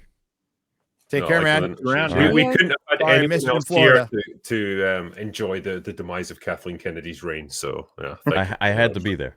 So Yeah, Yeah. All right. And yeah, it was good to Very hook good. up with you at MegaCon. So thanks, man. yeah, dude. Till next time. See you Later. Cheers, man. Yeah, last I heard, all of the supernatural stuff, Werewolf by Night, Blade, everything is being saved until after their reset. Which, whatever. Werewolf by Night Good, is out, if man. because that's my favorite part of the Marvel universe, and I don't want to see it like get Ghost Rider right. You make me Midnight happy. Suns, right? All that Midnight stuff. Suns, do Yeah. all that We stuff. already It'd be fucked fucking Moon awesome. Knight, so You did. I- I say keep Oscar Isaacs. I love him as Moon Knight, and just forget the show. Yeah, you saw them say no season 2 of Moon Knight, which means I did. they're course I mean- correcting a little bit. Well, I think he might be in the Defenders, which are coming back. God, I wish they Dude, just leave the they're bringing defenders them alone. back in Daredevil. Is that because I've heard them say they want to bring back people from Well, the like the Defenders actual and- Daredevils, sorry, the Defenders with like Jessica Jones and Iron Fist and all that stuff. They're Yeah. I don't know if it's going to be all the people from the Netflix show, but they are definitely Right. moving towards that direction. Man, we have a shit ton of characters in this season of Daredevil, huh? Because that's Dario Scardapane, who actually liked the Netflix shit and is trying to attach as much as he can to it. Yeah. I didn't know the actor for the White Tiger died. Did he? This was his last performance. Yeah. Like Oh. Pauly tweeted it out. Oh, Yeah, he died of cancer. Oh, damn. Bummer. Damn, that sucks. Poor Yeah. guy. I like the Really? White Tiger as a comic character. Daredevil cool. and Dario Scardapane is what I point to as the first actual course correction that we can look at. They hired an actual showrunner. They did the first time they hired a showrunner, and they shit canned stuff that they had filmed. Not all of it, like that's what a lot of the first part of the series apparently is just the repurposed stuff. and Yeah, it, I've like, heard sticks this. the I hope- landing later. I hope that had something to do with like Charlie Fox and Vincent D'Onofrio being like, guys, stop fucking around. You They- got to they- make an actual show. It did. It did. They both said they went to Feige and said this is just not working for us. Like, and these are people who were in She-Hulk and fucking Echo. So I was how gonna say, bad? Didn't he say, Gary, like trust the process, or is that reserved for other directors? That might be. Do you think that's why they went to him? It's like, look, motherfucker, you made us do She-Hulk, you made us get cucked and Kingpin and Hawkeye and all that stuff. Give us our show. Like, It really are you gonna does- do it or it- not? If this season is really good, it is gonna. You'll look back and be like, so that was the like penance. That was the cost. It's like he'll humiliate yourselves in Yep. 3 different shows, Probably, and then you get the good show. This is a reactionary decision. Like the Daredevil show should have been. We should be in season 3 of its revival right now. Like for him to take 6 years, and it took an act of desperation. That's why Robert Downey Jr. That's why the sports analogy is like you're making halftime adjustments at the end of the fourth quarter. That's kind of what you're doing right now. Well, And they were forced to bring the Russos back and RDJ back and Daredevil, and they did all this, but they should have listened to us and other people and done this 4 years ago, and you'd be much healthier. but they really wanted to introduce Shang-Chi. Hey, where's that Shang-Chi sequel? Oh, Right around the corner, right? right around Marvel's the corner, Katie. I need Marvel's Katie in Marvel's my life. Katie, Yeah. Eternals. You know, it We said had all that. bringing in the Russos. Yeah, I want bringing to in- hear Simu Lu's take on this. Like, how's your No, you- movie career going, bro? If that He's got second movie so comes many out, you'll be takes on fucking everything too. talking a lot on social media probably. But I was going to say the Russos plus RDJ. I've said to you before, Gary, that it reminds me of Doctor Who. Mhm. And it's like, I'm sure we'll get as bad a result. There's no way. Like, surely, I'm gonna fucking curse this film by saying that, but like, surely it won't be. In any case, I was like, there's a lot of actual echoes of Star Wars here too. Like, doing this film feels as though we're bringing back the OT cast, you know, of the MCU, and then this effort they cut off and killed Daredevil, the TV show, when they took over. Now they're like, we love it too. Which feels to be very prequel-y. Very prequel. Yes, good point. Steve Rogers will come back. He'll get the shield. And he'll throw it over his shoulder and say Well, he doesn't need it and doesn't care. It's kind of like how they nuked the expanded universe of Star Wars, and then realized they couldn't actually come up with any ideas of their own, and so gradually they started to bring in characters and scenarios and storylines from that, because that's all they had left. And from the beginning, because they didn't have to pay anybody then for royalties or for adaptation or anything, they could just steal ideas, which they've done a lot of. Yeah, which but to be honest, it's like well, you're leaving yourself open to lawsuits if you do that too openly. I mean, they've gotten this far, like those assholes. I mean, who's going to sue them? George Lucas, I guess, like with his billions of dollars in the bank, like he's not going to care.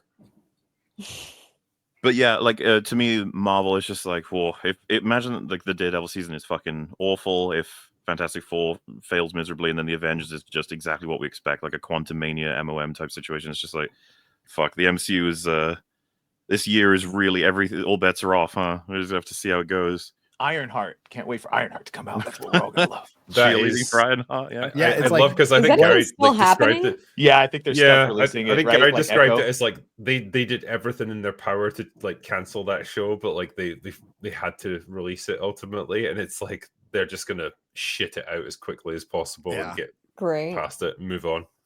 Well, it's going to be a mixed bag. You know, we already had Captain African America. It flopped, by the way. Don't believe all the lies out there. $180 million budget. That would make it the cheapest Marvel movie post Endgame. Yeah, that is 100% bullshit.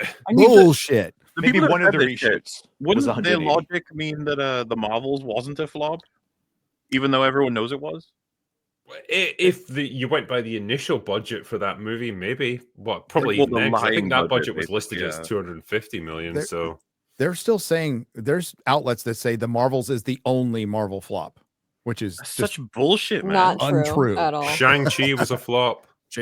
Quantum Mania was a flop. Yes, Quantum Mania was a flop.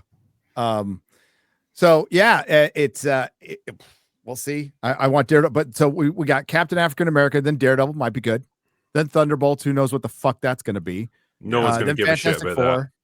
And no wait, and then Ironheart, and then Fantastic Four. Oh my god, that's the order it goes. Fantastic Four is the only one that they've got like hope for. I think they know Thunderbolts. No one's really going to care. The only saving grace of that film is I think it was made relatively cheaply, and I don't think it needed many reshoots. And Fantastic Four were directed by TV directors. These are their first movies ever. Well, that's always a good sign. Sure. Fantastic Four has Pedro and not Silver Surfer. Female Silver Surfer is a deal breaker. Like, screw that. It's going to piss everyone off. That and Black Snape. No way. No fucking way. Oh, since we're casting Americans, Adam Driver for Snape. Sorry, I'll just throw it out there. Yeah, definitely. 100%. 100%. 100%. We'll see. It's going to be a kind of mixed bag for Marvel. Hopefully they get some wins. Fantastic Four better be good. Dude, the Thing looks good. I think the Thing looks really fucking good. They finally got like. What about his voice? You don't have an issue with his voice? They need to modulate it a little bit. Okay. A lot of it. Yeah. But the look, I've been waiting for the eyebrow on Thing like my entire life. Like super comic accurate, a lot better, honestly. It's like a rock brow. Yeah. How does one even describe such a thing? It's very Kirby. He better be smoking cigars too. I don't want to see like a non-smoking thing. That's lame. That no, he'll probably vape. Monster. Yeah. Yeah, vape. Yeah. I mean, the only saving grace is that you've got the sort of 1960s aesthetic, so maybe they'll have some of the attitudes there as well. Like, I like the retro guys have futuristic. business meetings with like a bottle of scotch just on the go, and they smoke constantly. You know, if you can do that, great. If not, it's going to be lame as fuck. Just make it like Fantastic Four meets Mad Men, and I'm sold. Yeah, Kind of what it looked like. because yeah. I mean that's kind of what they're trying for, and it's like, okay, if you're going to do that, then embrace it. Like, actually go all the way and like make it feel like it's a period piece in the 60s. Yeah, it's not the 1960s. It's because I see the chat too. It's an alternate world, Retro- where I it's get it. retro futuristic. It's the same. Yeah, it's the same it's a thing they did with multiversal Fallout. story. Whether Yeah. people want to hear that or not, it is a multiversal story. Yeah. I just read an entire article where Scott Mendelson tried to like convince the readers that Doctor Strange Mom was not a multiverse story. What? It's But called the I don't Multiverse think of I know. Madness. It's How is Scott it not a Mendelson still multiverse? making stuff. And he Like, said it's not. Oh, Okay. it's so funny. Gary, are you excited for season 2 of Doctor Who? I know you no. are. I'm excited for it to get canceled officially. Yeah. That's what I'm excited for. I actually want the show to die. It needs to totally die a inevitable. horrible death. It's gotta happen, right? Like, Oh, We must be almost there. RTD is off doing another show. That's what Disbrew said. So, like with another company. So that's kind Tiptoe. of a big sign. Yeah, so he's moving over to Channel 4, and shockingly, it's an LGBT themed show. No, Fucking Whoa. imagine my shock. that is crazy. Do you think they'll actually shelve it? Because one of the insiders that came out saying that they were told that for at least 5 years and don't expect to be working on it for 10 years. Like, is there any I think way they it's, do that? I mean, they did it before. Oh, yes, right. Because that's what we all say they should do with Star Wars and others. Just shelve it. Just shelve it. Yes, they should. Chris You get the Gore benefit disagreed with me on eventually. that, but I understand people saying how because I know that theory feels like Star Wars should never be shelved, for example, but it's like there's a benefit to this. There's no crazy expectations of rushing anything or announcing anything. You can focus, you can recalibrate, and by the time you've actually got preparation, you've actually got some kind of fucking plan, you've got creatives ready, people might just feel, hey, it's been a while since I've seen anything to do with Star Wars. I kind of miss it. George Lucas did it. He shelved Star Wars after Return of the Jedi. There was some It was RPG insanely there was popular, and then he stopped nothing making movies. from Like, 85 to the early 90s outside from a RPG game. They stopped making figures in 85, and there was nothing until the Timothy Zahn novels. And we were like, those early whoa, Phantom books, but Star Wars is back. I missed it. See, it's beneficial. this whole shelving thing, you can do it, like as Gary just pointed out, with hyper successful stuff. So yeah, it's totally reasonable to do something that's basically a corpse. And that's the thing. If we're considering that they should probably maybe do it for Star Wars and Marvel, Doctor Who, Jesus, that poor soul. It's and just Star Trek, all of them need let to be it shelved. die. Let it be shelved, for goodness sake. There's the Ewok movies. We don't count those. Okay. Ewok hunts. We don't count those. It truly has become the Simpsons meme. Like, stop it. He's already dead. Had a funeral for the I almost- franchise. I really like we talk about how awful it feels for a lot of franchises, but Doctor Who truly is the saddest one. It's I think so. a lot of people yeah. don't even know the Yes. context of it. It's just like, if you're a fan of Doctor, last week was basically all of us at Open Bar just talking about this, like someone who died, and all of our best memories of them being Doctor Who. It was like actually really sad. But you know, that's just how it goes, I guess. Yeah, I mean, Russell like, T. it's Davies. just- yeah. Well, that's ultimately the takeaway. If Kathleen Kennedy's gone, it's like I'm not happy. It's like really kind of a bummer. I like Star Wars a lot, and now I used to like have reverence for her and see her name on something. And it's like, oh, Kathleen Kennedy, producer, cool. Those days are long gone. Then you realize she Yeah. was Oh, kind how of just the riding the turntables. coattails of Frank Marshall. But yeah, I don't even know how you fix Doctor. The only way you fix Doctor Who is you got to have BBC will never do this. They're just going to go, yeah, pretty much everything after the 50th anniversary didn't happen. Sorry, Yeah, Capaldi. you I love need you. to- It'd be the best way to do it. You need to find the equivalent of Russell T from 2005, whoever that is Yeah. today. At the end of And- the 50th anniversary, they fixed the crack in time, and the doctor needs to go find Gallifrey. And they did nothing with, I mean, they later did something with it, but it was kind of lame. But like, have them do that, looking for Gallifrey, the lost Gallifrey. That's a great adventure to go on in 10 years. Here's a super from TFW. Says any creative integrity that Disney had died with its 2D animated department. A great way to show exactly how far they've fallen. They had Deadpool literally dig up the corpse of Wolverine at the start of his third film. Yeah, but that was funny. That did kind of make me laugh. I I hate to thought say it. I that was hate very myself for saying referential. that. I know I Sorry, hate MauLer, myself I for love saying it. that. But Boo. I Make me think get they out my embraced Marvel Legends. they embraced the problem of it. If like, how can we do this respectfully and bring Wolverine back? We're just gonna fuck around. So the only problem with MOM was that it just didn't look at the camera and say, "We know this is shit," and then winked. Two different Would have types of been shit. funny, I guess. I like how everyone's just saying, "Boo! You fucking suck, drinker." May I answer a few super chats since we're here? I have to bug out. I'm sorry. No problem, man. No, I know we only had you for like an hour and a half, and I know you have business meetings, Gary. I'd rather be here, but it's cool. It's all good. I got some business to take care of, but it was great talking to y'all. Great seeing you again. Thanks for having me. Nice to chat. Nice to chat with you. Hail See you on the chat. Oscars watch party for Film See you Threat. at the Oscars watch party, where I've watched. I'll see you on Monday. I'll see you on Monday. And I'll see you on Wednesday, maybe. I'm gonna see you on Tuesday and Wednesday, MauLer. Yay! Yeah. Cat, I'll see you on the internet. Take care, everyone. Bye-bye. Bye. Thanks, man. On his way out, Everett books him for like the next 2 weeks. Yeah. So I'm seeing you tomorrow, right? Okay, let me see if I can bring up some of the super chats here. So go back to the beginning. Arkham Reaver says, "Good evening, patrons of the bar. I created a full EFAP style tourney of 2024 and I've started on 2025. I'd be happy to share the brackets for all of you to debate, starting with the Crow versus Galadriel." So characters that have been most destroyed, I'm assuming. No, isn't it just if they had to fight each other?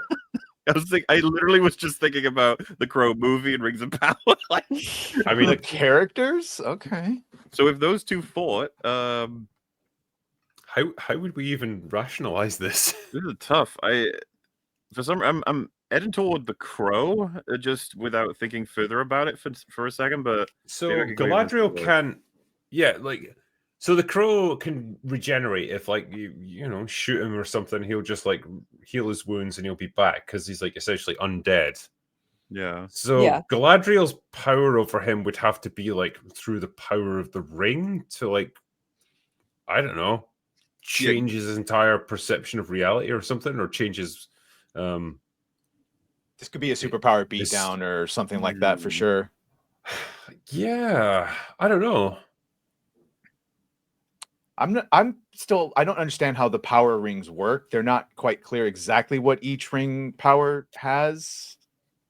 So in the case of the elves, it's more in it's their ability to allow life to blossom.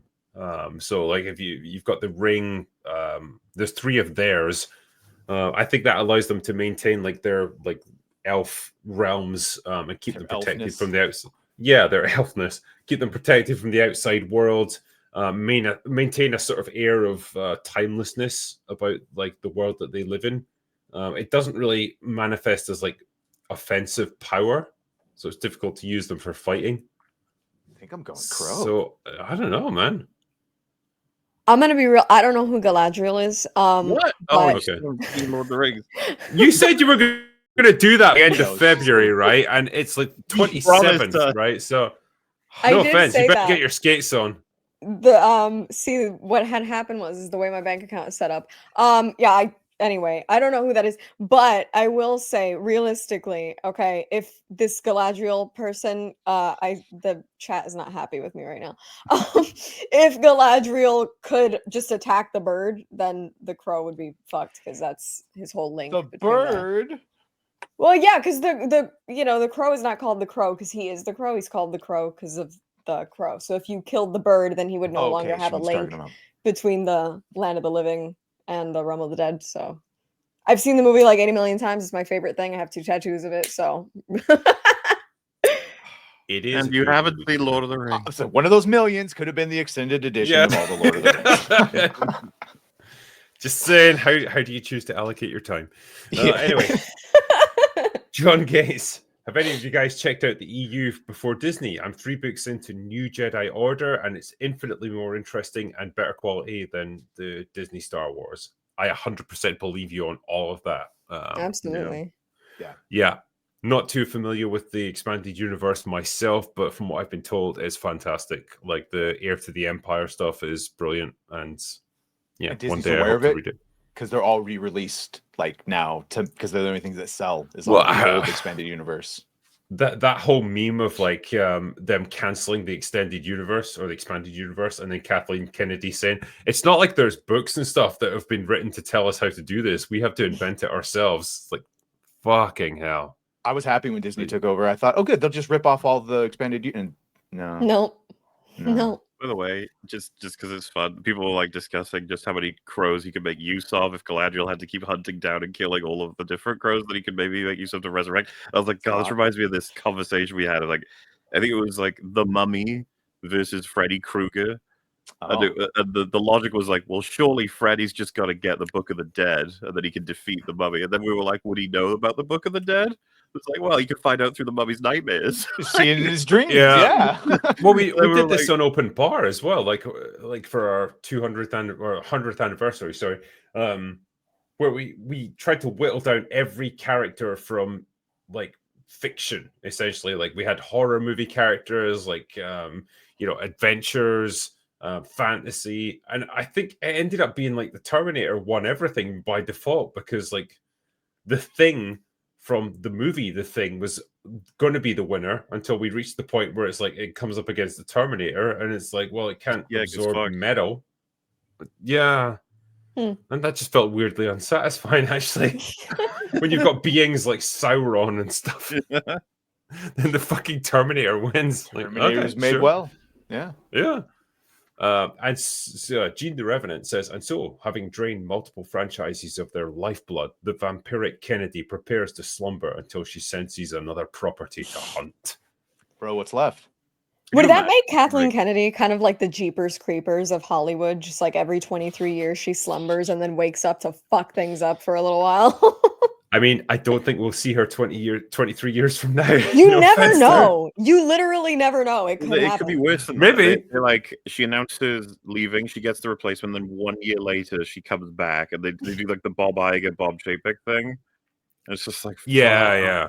Somehow Kathleen Kennedy has returned. This is the terrifying prospect, right? Maybe it's going to be like, I'm stepping down as president of Lucasfilm so that I can focus on making movies. And then she'll be like producer again on everything. I wouldn't doubt it. We're not getting rid of her. We're not getting rid of her or her fucking ideas. We're screwed. Mike says, I wish I had faith that things will change at Lucasfilm if KK leaves, but I don't. The studio is still filled to the brim with activists. The only solution is to completely clean house and not make content for at least 5 years. Yeah, I'd say like make it 20 years, and then hopefully they'll all just die of like misery or something in the interim, and then you can repopulate with the master race. I don't know.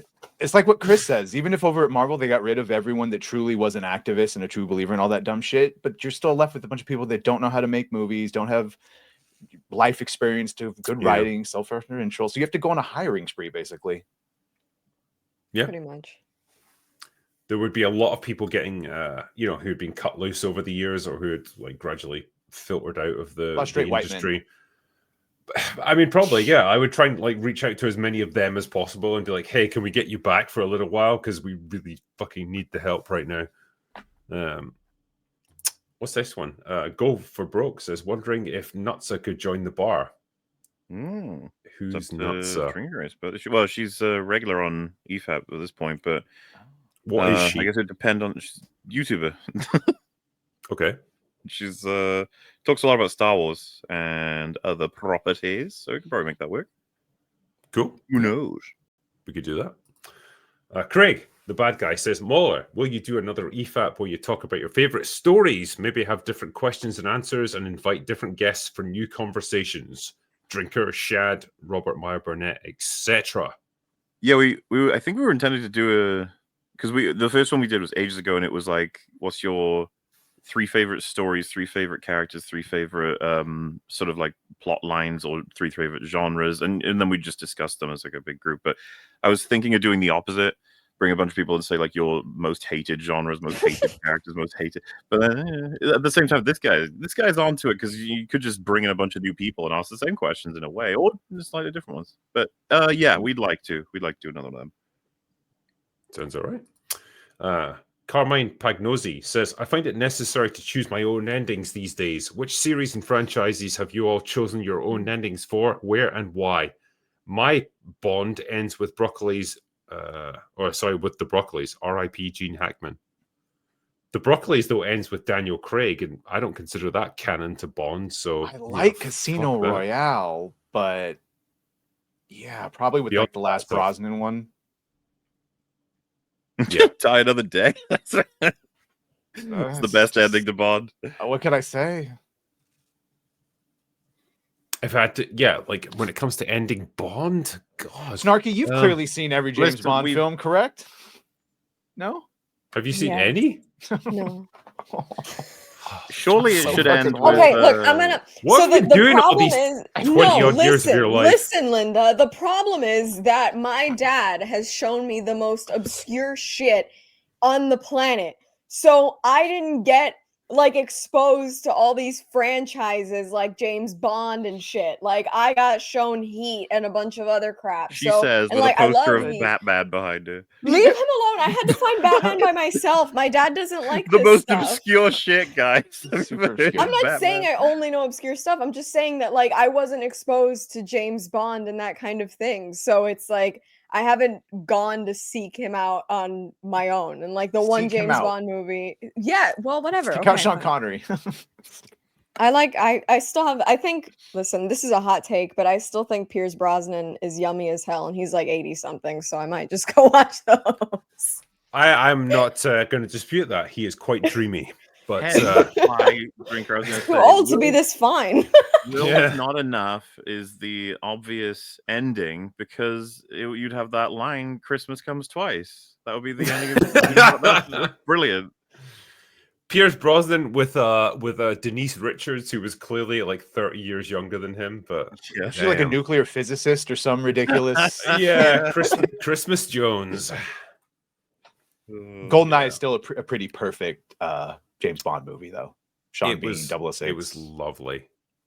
It's a lovely movie. But yeah, Snarky, honestly, at the very least, watch the Sean Connery Bond movies. I have a running list of things that I need to watch. I think everybody needs to just remember that I was born in 2000, so I missed that doesn't make sense. 25 years of no, I'm just... Okay, what's number 1 on the list? Can you at least tell us that? Yeah. Wait, like number 1 on my must-watch list? Your like to-do list. Yeah. For Lord of the Rings, because y'all get mad at me every time I'm in here. Yeah. We're going to test you've got one day to watch Lord of the Rings first. It's just so many that I feel overwhelmed, and then I just go play a video game instead. I'm sorry. There's only 3 video games. Why? Somebody told me there was like 17 hours of content. That's why I was overwhelmed. Well, yeah, that's true. But there are only 3 films. Yeah. But why are they are they that long? Well, if you get the extended editions, they are pretty long. You mean the correct nothing version? is worth yeah, it. the correct version. Extended. Thank you, MauLer. Yeah. The only versions, I should say. Yeah. Okay. So, like one of those sessions where you're like, could I watch The Crow for the 500th time or something else? Like, choose something else and then choose Lord of the Rings. Okay. That'll get Okay. you Fine. started. I'll not watch The Crow, and I'll go watch that. Yes. All right. Next one is MauLer, not MauLer. MauLer says, thank you all for your content, Drinker and MauLer. After finishing Serenity, would you be interested in covering some Red Dwarf? Yes. I would recommend checking out Series 10, but not 11, 12, or 13. I wouldn't recommend any of those ones. Watch Series 1 till 6 and then just stop. That's enough for Red Dwarf. Because we've done in our little adventure the Star Trek movies, and it actually worked out pretty close to doing all of Firefly and Serenity. So we were talking, it's like, would the next one be something maybe that we're both familiar with? Who knows? Yeah. Which you know, there's a couple things that could be. I don't know. We'll find out. And we can't pick a show that's got like a shit zillion episodes to try and get through because we have to do these Stargate. recording sessions for every single one. Fine. Yeah. Movies are better for this sort of thing. We could do movies. Yeah.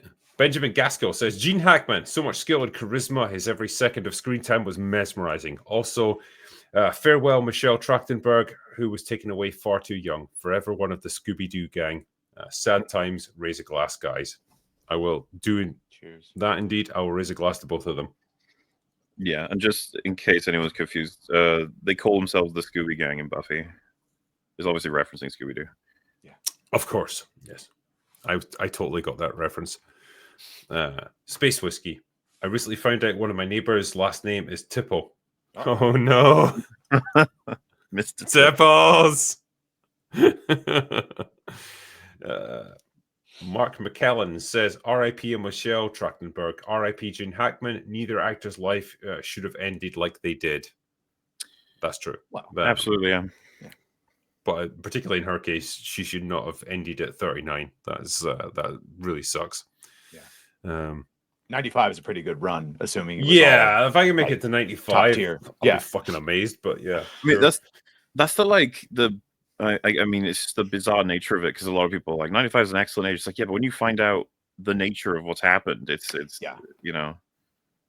Yeah, like life can get a bit sad, I think, at that age. Blue says, "Hi Badger. The most I laughed this year was listening to a drunk guy reading his super chats. You wouldn't know the channel drinker. R.I.P. Gene Hackman. I'm not gonna lie, man. When I did that stream for Cobra Kai the other night, I was pretty fucked by the end of it. I had a bottle of whiskey ready to go, and I just kept going. It was great. Yeah, Cobra Kai's fucking awesome, though. If anyone here hasn't seen it, go watch it. I have to finish, but everyone I've heard said good things about it, so good. Finally, something good. So good. David Gannon says, "Hail panel, Gary. I saw you posted a video saying Marvel is out of ideas. Can the panel address why they simply refuse to adapt any of the literally thousands of stories from the comics?" Gary would have literally been the guy to ask about that, but I can answer it only because of the Bo stuff, and it's like, yes, because every single executive hates the comics, hates the people who read the comics, and don't want to do anything unless they can put their spin. So an executive who's trying to make their way doesn't want to let someone just do a comic that's already there. They want to have their character that they had a hand in building, so they can use it as a.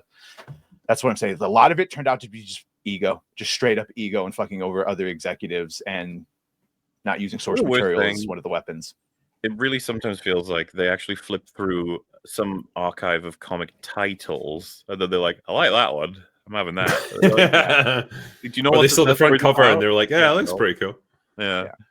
Well, I mean, isn't that basically what they're doing with the new Avengers thing? They looked at one copy of like the Young Avengers with what's the oh my god, Miss Marvel, the whatever it is that she does. They looked at that and they're assembling that team because they saw it on a comic cover and it looked diverse and very 2025. But they don't know what makes it, and they don't know how to change things. So Bo sees something and goes, "Well, if you change it, this Young change Avengers this." when Haley Steinfeld's going to be older than Chris Evans was when she starts this team. Like, what's going on?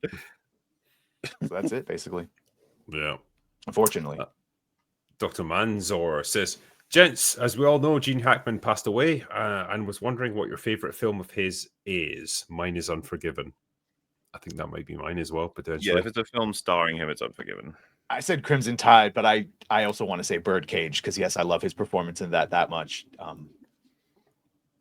I say Unforgiven just because that's one of my favorite movies of all time. So. Oh, you've seen Unforgiven. Good. I've seen Unforgiven, yes. Yes, my grandfather is a huge fan of Westerns. So good. Yeah, Enemy of the State. Damn, that's another. It's actually kind of funny. My granddad was also a massive Western fan, but he very much liked the John Wayne era of Westerns. So, like, when he saw Unforgiven, he was pissed, man. He was like, "There's swearing in it, and like it's really gory, and like there's no heroes and villains. Like, I don't like it." It's like he didn't quite get what they were going for with that one, but which is interesting because. My dad watched the shit out of like John Wayne era stuff, but he adored Unforgiven when he saw it for the first time. Well, Guess you never know. maybe it's a generational thing. Like, this is my granddad we're talking about here rather than my dad. Yeah, my granddad didn't like swearing or anything like that. Like the rifleman on TV, but then my dad would like this type of. Oh yeah, I guess hardcore. you're probably right because my dad adored violence in films. Like, Yeah, it's 80s generational shit, gap there. Yeah. I was watching Predator at 8 years old. It was Fuck great. yeah, Same. Way too young, but I wouldn't change it.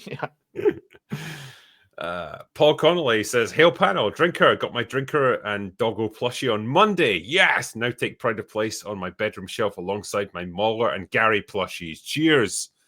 Awesome, man. I didn't know it taken that long to ship them. Honestly, that's kind of crazy. Actually, yeah, I did only get my drinker and doggo recently. Actually, oh, I hope they're making you happy. I've got now 3 drinkers and 2 doggos. That's a lot of drinkers. Full family. Never enough doggos, though. Never enough. Doggos. Yeah, I actually feel bad that they're not on like open bar as often these days, but like they quite often go up to bed. Like, and if you don't settle them down at a certain point in the night, then they'll wander around for the rest of the night. So it's better to just do that early. So that's why they're not here right now. It's like dealing with like big hairy children. Honestly, nightmare. Big hairy children. Yeah, that's what they're like. It's mildly retarded as well. The Hat says, what would you guys think of an anthology series that goes through the Old Republic timeline, culminating in a trilogy based on the final Jedi-Sith war? I'd love it. There's a bunch of source material, but that goes to the people that would enact that vision, and they should not be able to. Yeah, you should not touch it. You almost want to cut under it and just be like, I just want something good, man. Just make it whatever it is. Just make it good. Yeah. Yep. I have more faith in the James Mangold Dawn of the Jedi 25,000 years in the past, just because it's separate, even though there's lore there too, separate from, any modern day stuff, Luke, Leia things. I understand that. They'll still fucking do any kind of key jangling they can. Yes, they will. The next one is Master of Puppets. Hail to the panel. Can we all agree that Shira Haas, Ruth from Cap 4, was miscast? But the reason she looks like a stiff breeze would blow her away is that she had cancer as a child and it stunted her growth. Yes, that is apparently true. And that sucks. And I'm glad that she survived it. That's an awful thing to go through. It doesn't mean that she was the person they should have cast in that role, though.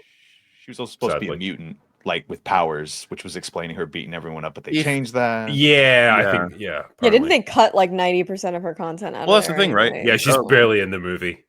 Yeah, Sarah Michelle Gellar is like a pretty tiny girl, but in Buffy she has super duper bajupa powers. That's like, oh, okay. But with her, it's like they were like, she's a Black Widow, and it's like, I don't know if that's enough. Yeah, don't think so. Yeah, Dalton Bland says, you say the solution is the removal of the current regime and return to the old guard, but I need to remind you that Filoni was the old guard. How old is he, though? I mean, he was working on the Clone Wars with George, so he's pretty but it's not like he was on the OT or anything crazy like that. That's not old, but most of those guys are either dead or cancelled or not being a part of anything anymore, right? Yeah. Sure. And Disney was, before Disney even bought Lucasfilm, they were losing their way, and that's because of Filoni, remember, George wanted Ahsoka to die, and Filoni talked him out of it. So I still think of Dave as the deceiver. Lawrence Kasdan is one of the couple of people who was responsible for The Force Awakens, and he's old guard, like actual old guard. So, yeah, fair enough. Thomas Datillo says, admiring my new drinker plushie, peeked under the glasses. There are no eyes. Cue Sam Neill scream. Oh. There are eyes under that because I know I've got 2 of them over there. I've got eyes. And I ripped the sunglasses. Well, in fact, Smokey ripped the glasses off one of them, and I know there's eyes underneath that. So. Well, there you go. He's an asshole. Frosty Film Watcher says, hail to the drinker in the bar. Watching you all was the best part of my week. You need to find yourself a better week, sir. Oh, my God. But yeah, I'm glad I can give you some entertainment. Ed Song, I have some hope for John if he would be the shot caller, but a Rancor-shaped mound of C4 is more likely to be accepted into Jabba's palace than John getting any real power. I don't know. Like, I think he's pretty respected now within the industry and within Lucasfilm. So, am I like the only person who has no faith in him anymore?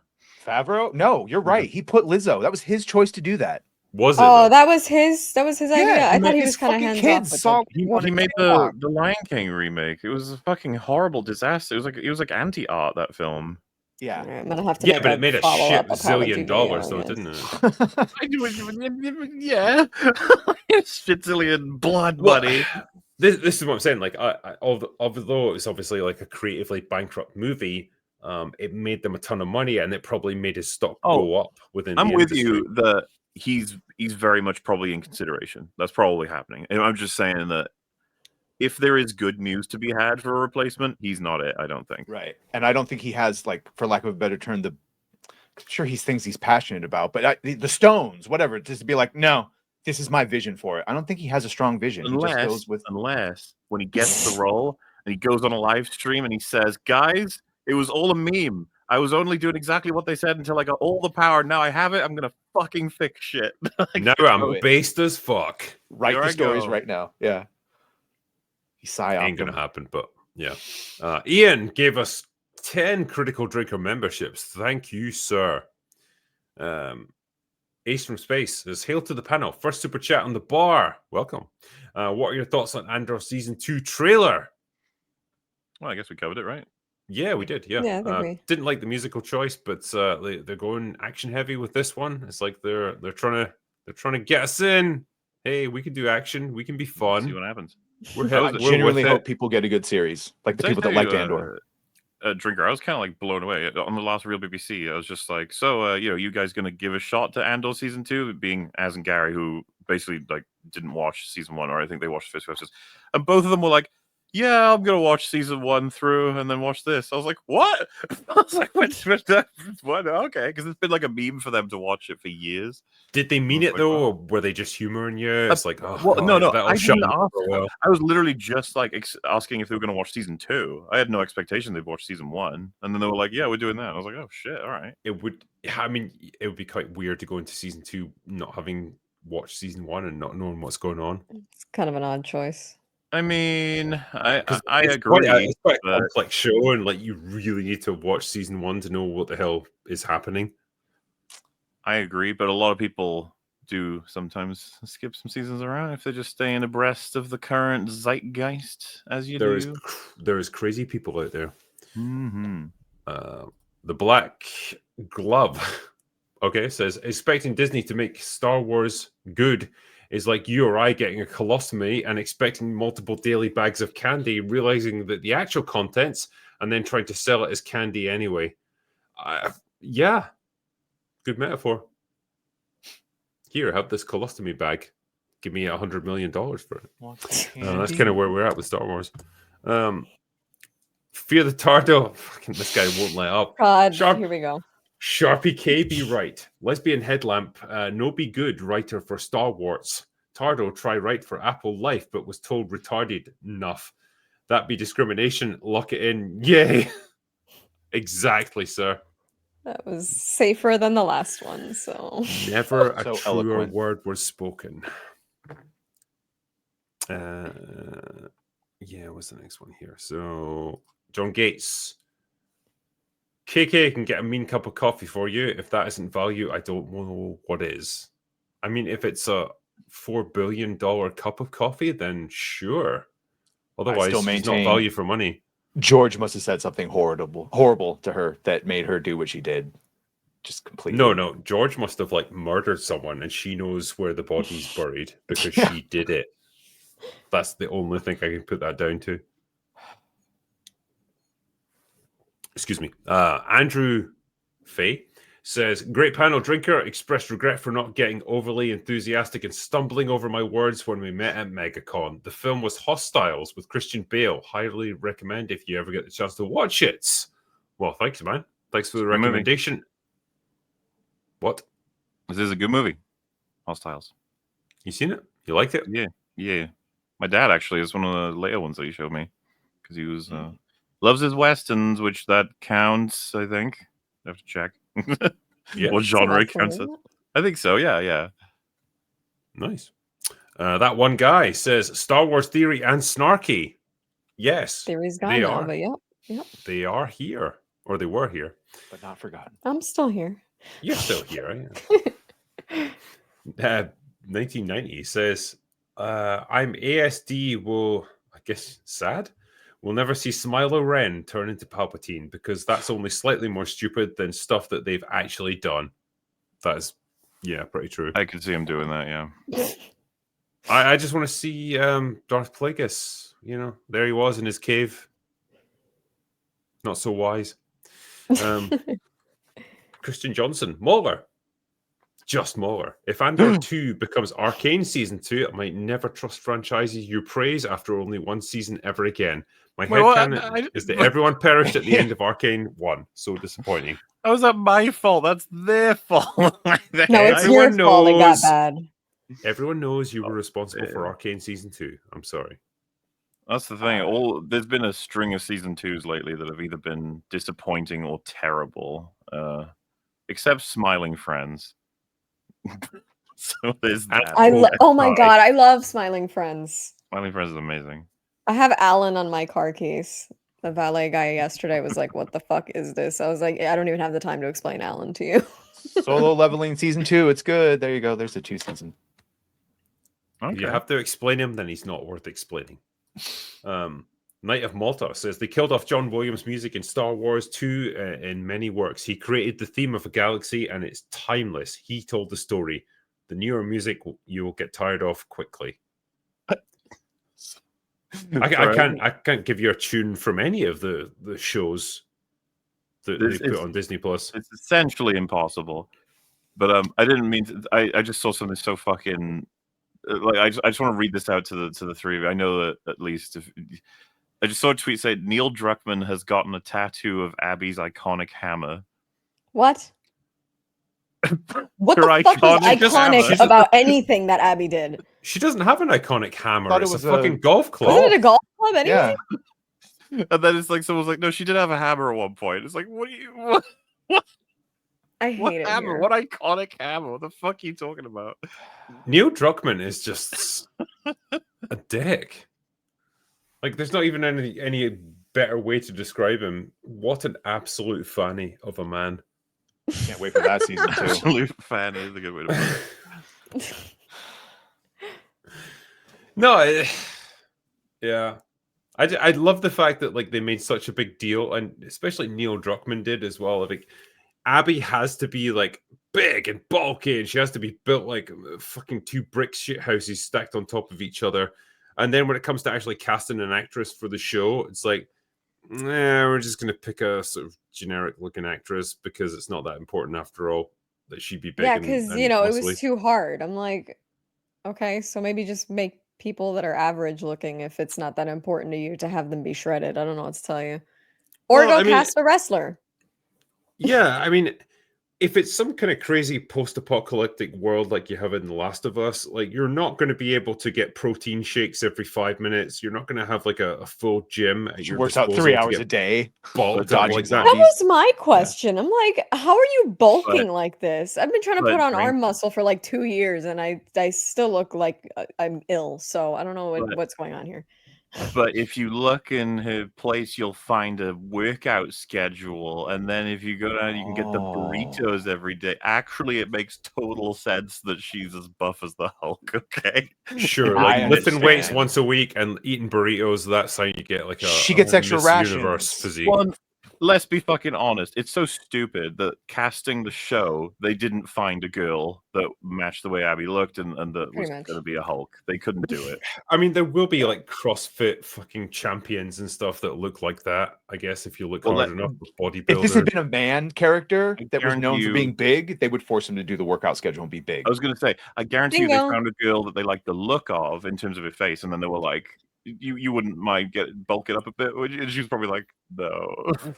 Like, not for this shit. Because you guys know, right? They made a thing. They publicly said like her being bulky is not as important for the show. They said that. Yeah, it's just like so they went with an actress with fucking spaghetti arms.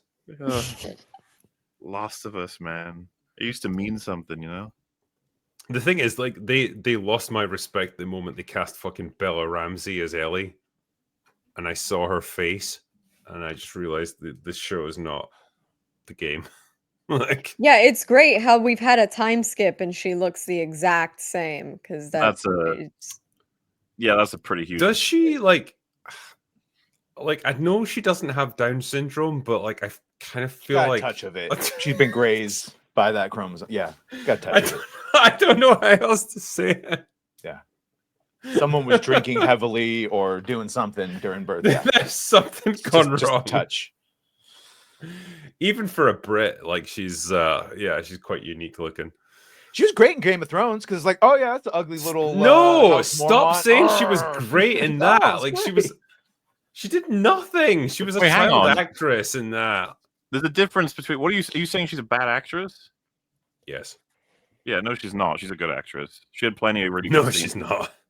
I can go fetch all the scenes for you. When If you're gonna like cite the scene where she like kills the guy, like, and she's like driven into a homicidal rage, no, that doesn't count. Like any fucking person, anyone on this panel can pretend to scream and get angry and pretend to kill someone. Could cite when she has to kill someone to save Joel and she's holding back tears and struggling to put up a tough facade. Could cite the time where throughout the show they keep trying to like push it, but the big one for me would be when it's the two guys, the son that is a zombie and then the father, the whole death. I don't know how much I want to spoil here. But yeah, her reaction in that scene that's like her best acting in the whole season. And it's where I was like, oh shit, she is good at what she does. No, even then, like the big emotional moments, they carry less weight than the nuance and the subtleties of acting. That is the hallmark of a good actor. And I don't think that's what she can deliver. I don't think she's a good actress.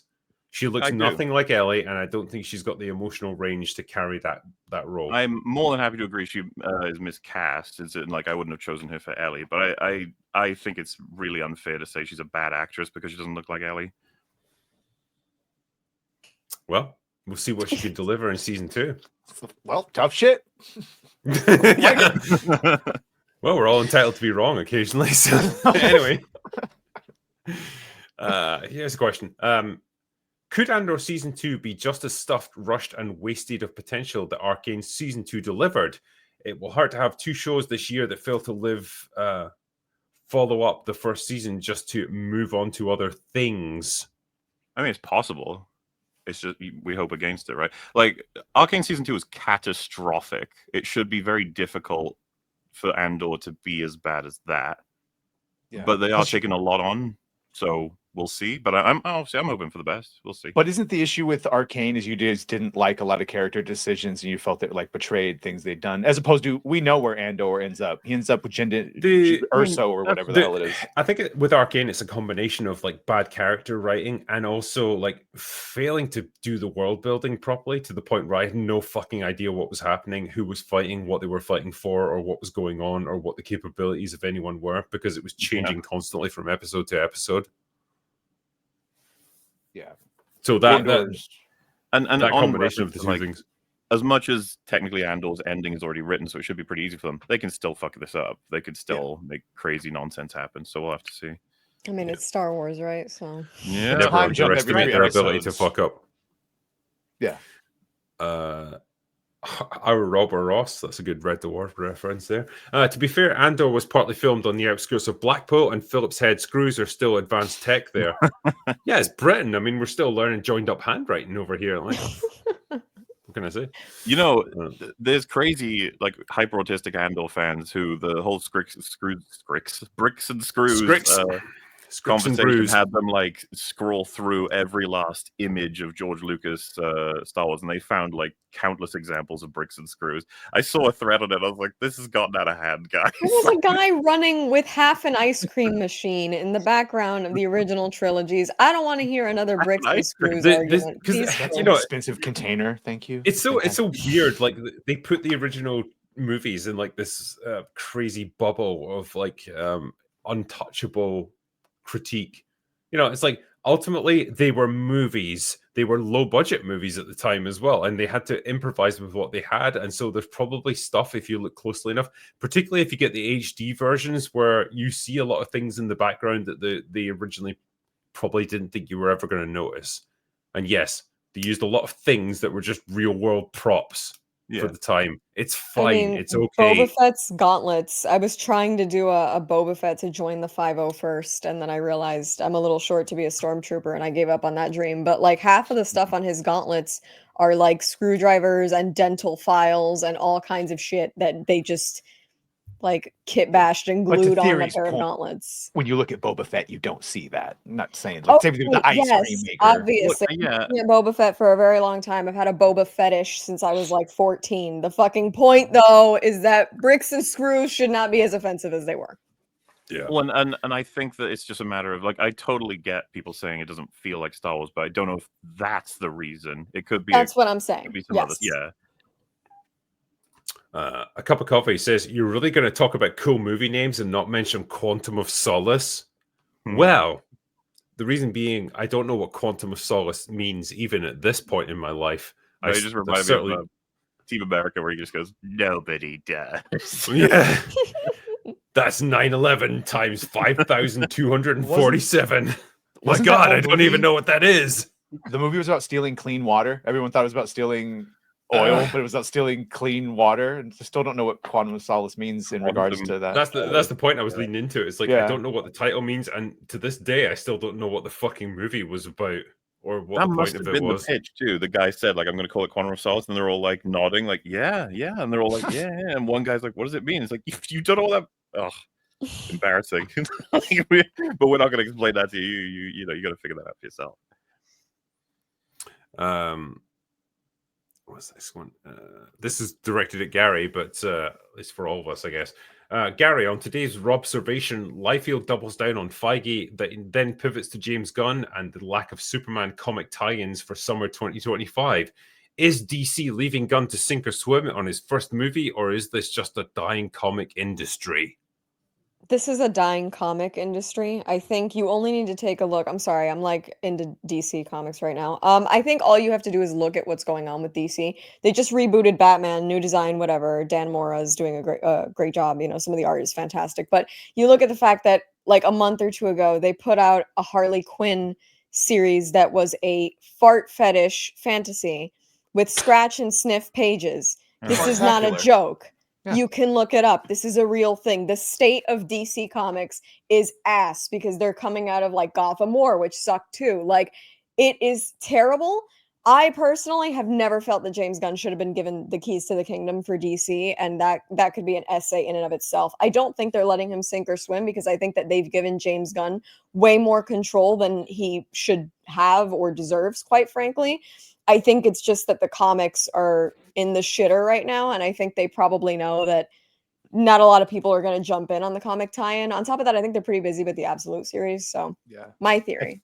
To proving her point, they did do Superman comic tie-ins. We just had one the other day on the stream showing James Gunn and Dan Mora drawn Superman, and no one gives a shit about those alternative comics because Perfect. see the forefront fartacular. It's all bad. Yeah, No what one the cares. fuck? Listen, you know what? I'm just not even gonna. What is this Yeah, fart no. stuff? Like, why is What this a is this thing? fart? It's a one-off comic by fetishists, basically, but that's who they're hiring, basically. Right. Yeah. The I mean, Harley I Quinn hate- I hate Marvel, when Marvel culture- cucked I hate- Spider-Man and won't fix it. It's Yeah. the state of comics is garbage. Yeah.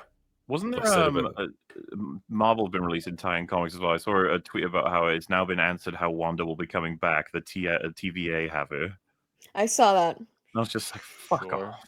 Yeah, Where's that my was gun? keeping me Where's my awake at gun? night. Thank God. I they know, filmed right? it. Like, I love the idea that like we better set that up. You're like, not anything. Just Who cares? Well, everyone and I wants just to got dead.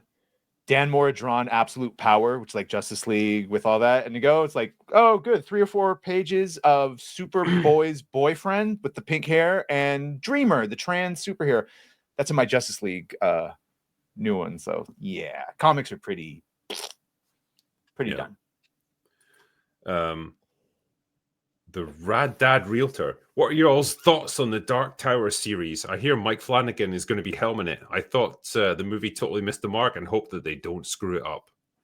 I mean, I've got faith in Mike Flanagan as a director and writer, but shouldn't. beyond that, I don't know. Mike, I don't trust touching anyone's IPs. I love his work when it's original. You got to be careful with him because what's funny is the work I would point to for this is one of the ones that everyone would actually quite likes, which would be The Haunted Inn of Hill House. It's got fucking nothing to do with the source at all. And if you go check reviews to this day, the people who give it like a 1 or 2 out of 10 are like, "What the fuck did you do to the book?" And it's like, so I'm not saying because the Dark Tower maybe that's too popular for him to do that with. I'm just saying, be careful. All right. I prefer him doing his own original stuff because he can't fuck around with anything then. And he's doing Clayface phrasing. Like the reason they greenlit that Clayface movie is the strength of their words, not mine. The strength of his screenplay. But he did say that he really liked the Clayface story in the animated show. So good. If that's his inspiration, yeah, good. I'm not catastrophizing. Just saying. Be careful with him. Don't know what he's up to with the Dark Tower. Yeah. We'll see. Snarky, you're coming in for some criticism here. Minus 50 points for Sparky blaming her father. Yes, I spelled it wrong on purpose. I was not blaming my dad. I was just giving an explanation. Anybody that's ever been to my channel knows that my dad is the only reason I do anything. So you could blame him. If you don't like me on this fucking panel, you can blame him for my existence. He's the person that encouraged the YouTube your channel. mom's equally to blame, you know. I would say. Well, yeah, but I mean, you know, mom birthed me, but didn't buy me the camera and tell me to go crazy on YouTube. That was dad's idea. So, you know, I'm just saying, you win some, you lose some. True that. Disturbed Freak says, what do you think of The Witcher Sirens of the Deep? I got 30 minutes into it before I realized it's just Netflix Witcher with Doug Cockle doing the voice, and I love Doug Cockle, but I couldn't finish it. That's fair. I have not seen it. I don't know anything about it. It's the anime of, but it's set literally with Yasker, and everyone is right from the Netflix casting. Doug Cockle's the only difference. Right. Mike Mandel says, just finished getting surgery for cancer. Jesus. And getting to listen to Open Bar as I recover tonight in hospital is just what I need. Love you guys. Thank you, man. I hope the surgery went well. I hope you make a full recovery. And I hope we can give you a tiny bit of entertainment while you're doing it. But yeah, give you best of luck to you, man. Give some laughter, but don't laugh too hard if it hurts you. Focus. Don't rupture anything, okay? Yeah, I'm not going to be held responsible. What's this one here? Red X says, hello again from another timeline drinker. This is this guy who's living in the best timeline. You're trapped in a room, stuck to a seat with a screen ahead. MauLer and Pano can only choose one movie that you have to watch for 4 hours. What are they choosing? Take care, y'all. Why is that bad? Like 4 hours, I could live. I could look at a blank screen for 4 hours. I mean, 2 Towers, Fellowship of the Ring, and we're almost done. Fellowship. What are we doing? Could I watch Aliens twice? Sure. Cool. Yeah, I can take that. This is not very torturous. I know, yeah. I thought it was going to be like, you have to watch one movie for all eternity or something. Yeah, like, 4 hours. Yeah. Kill her for fucking 4 hours. At that point, I'll just pick a Lord of the Rings movie so you guys will leave me alone. Yeah. Kill 2 birds with 1 stone, I guess. Chris says, Drinker, your critique on movie writing helped me become a better writer. What would it take to get you to watch Pantheon season 1 and 2 on Netflix? What the fuck is Pantheon? I've never even heard of that before. Not familiar. Never heard of it. Is it? Oh, I guess a TV show then. Because I was going to say, I don't think I've heard of this either. Is that seasons? Like one of those weird region lock things? Because I've never even seen it advertised here in the UK. An American adult animated science fiction drama television series created by Craig Silverstein. Story based on short stories. I know nothing about this. I'm going to finish up with one more here, right? Which pretentious writer has the worst hard-on for their terrible character? Neil Druckmann for Abby or Dave Filoni for Ahsoka or someone worse? Dave. Yeah, Dave. I was about to say, I actually feel like Neil Druckmann is fucking eclipsed by Dave's interest in Ahsoka. He's kept her alive through Order 66 and has now made her the seminal character in every story. Like it should be Luke. Yeah, she's died like several times, right? Yeah, and he brings her back. She's pulled the literally Gandalf the Grey, Gandalf the White move twice. No one. So if is Druckmann's got gone. that hammer tattooed, where does Filoni have Ahsoka tattooed? On the gooch. Somewhere painful. I was gonna say a tramp stamp sounds like more fun, but No, it's easily David. Right between his ass cheeks. Yeah. You know what? I was gonna You follow up. I'm just visualizing gonna it? stay quiet. I had the idea like if her head is in the middle and like her hands are on the inside, so Mhm.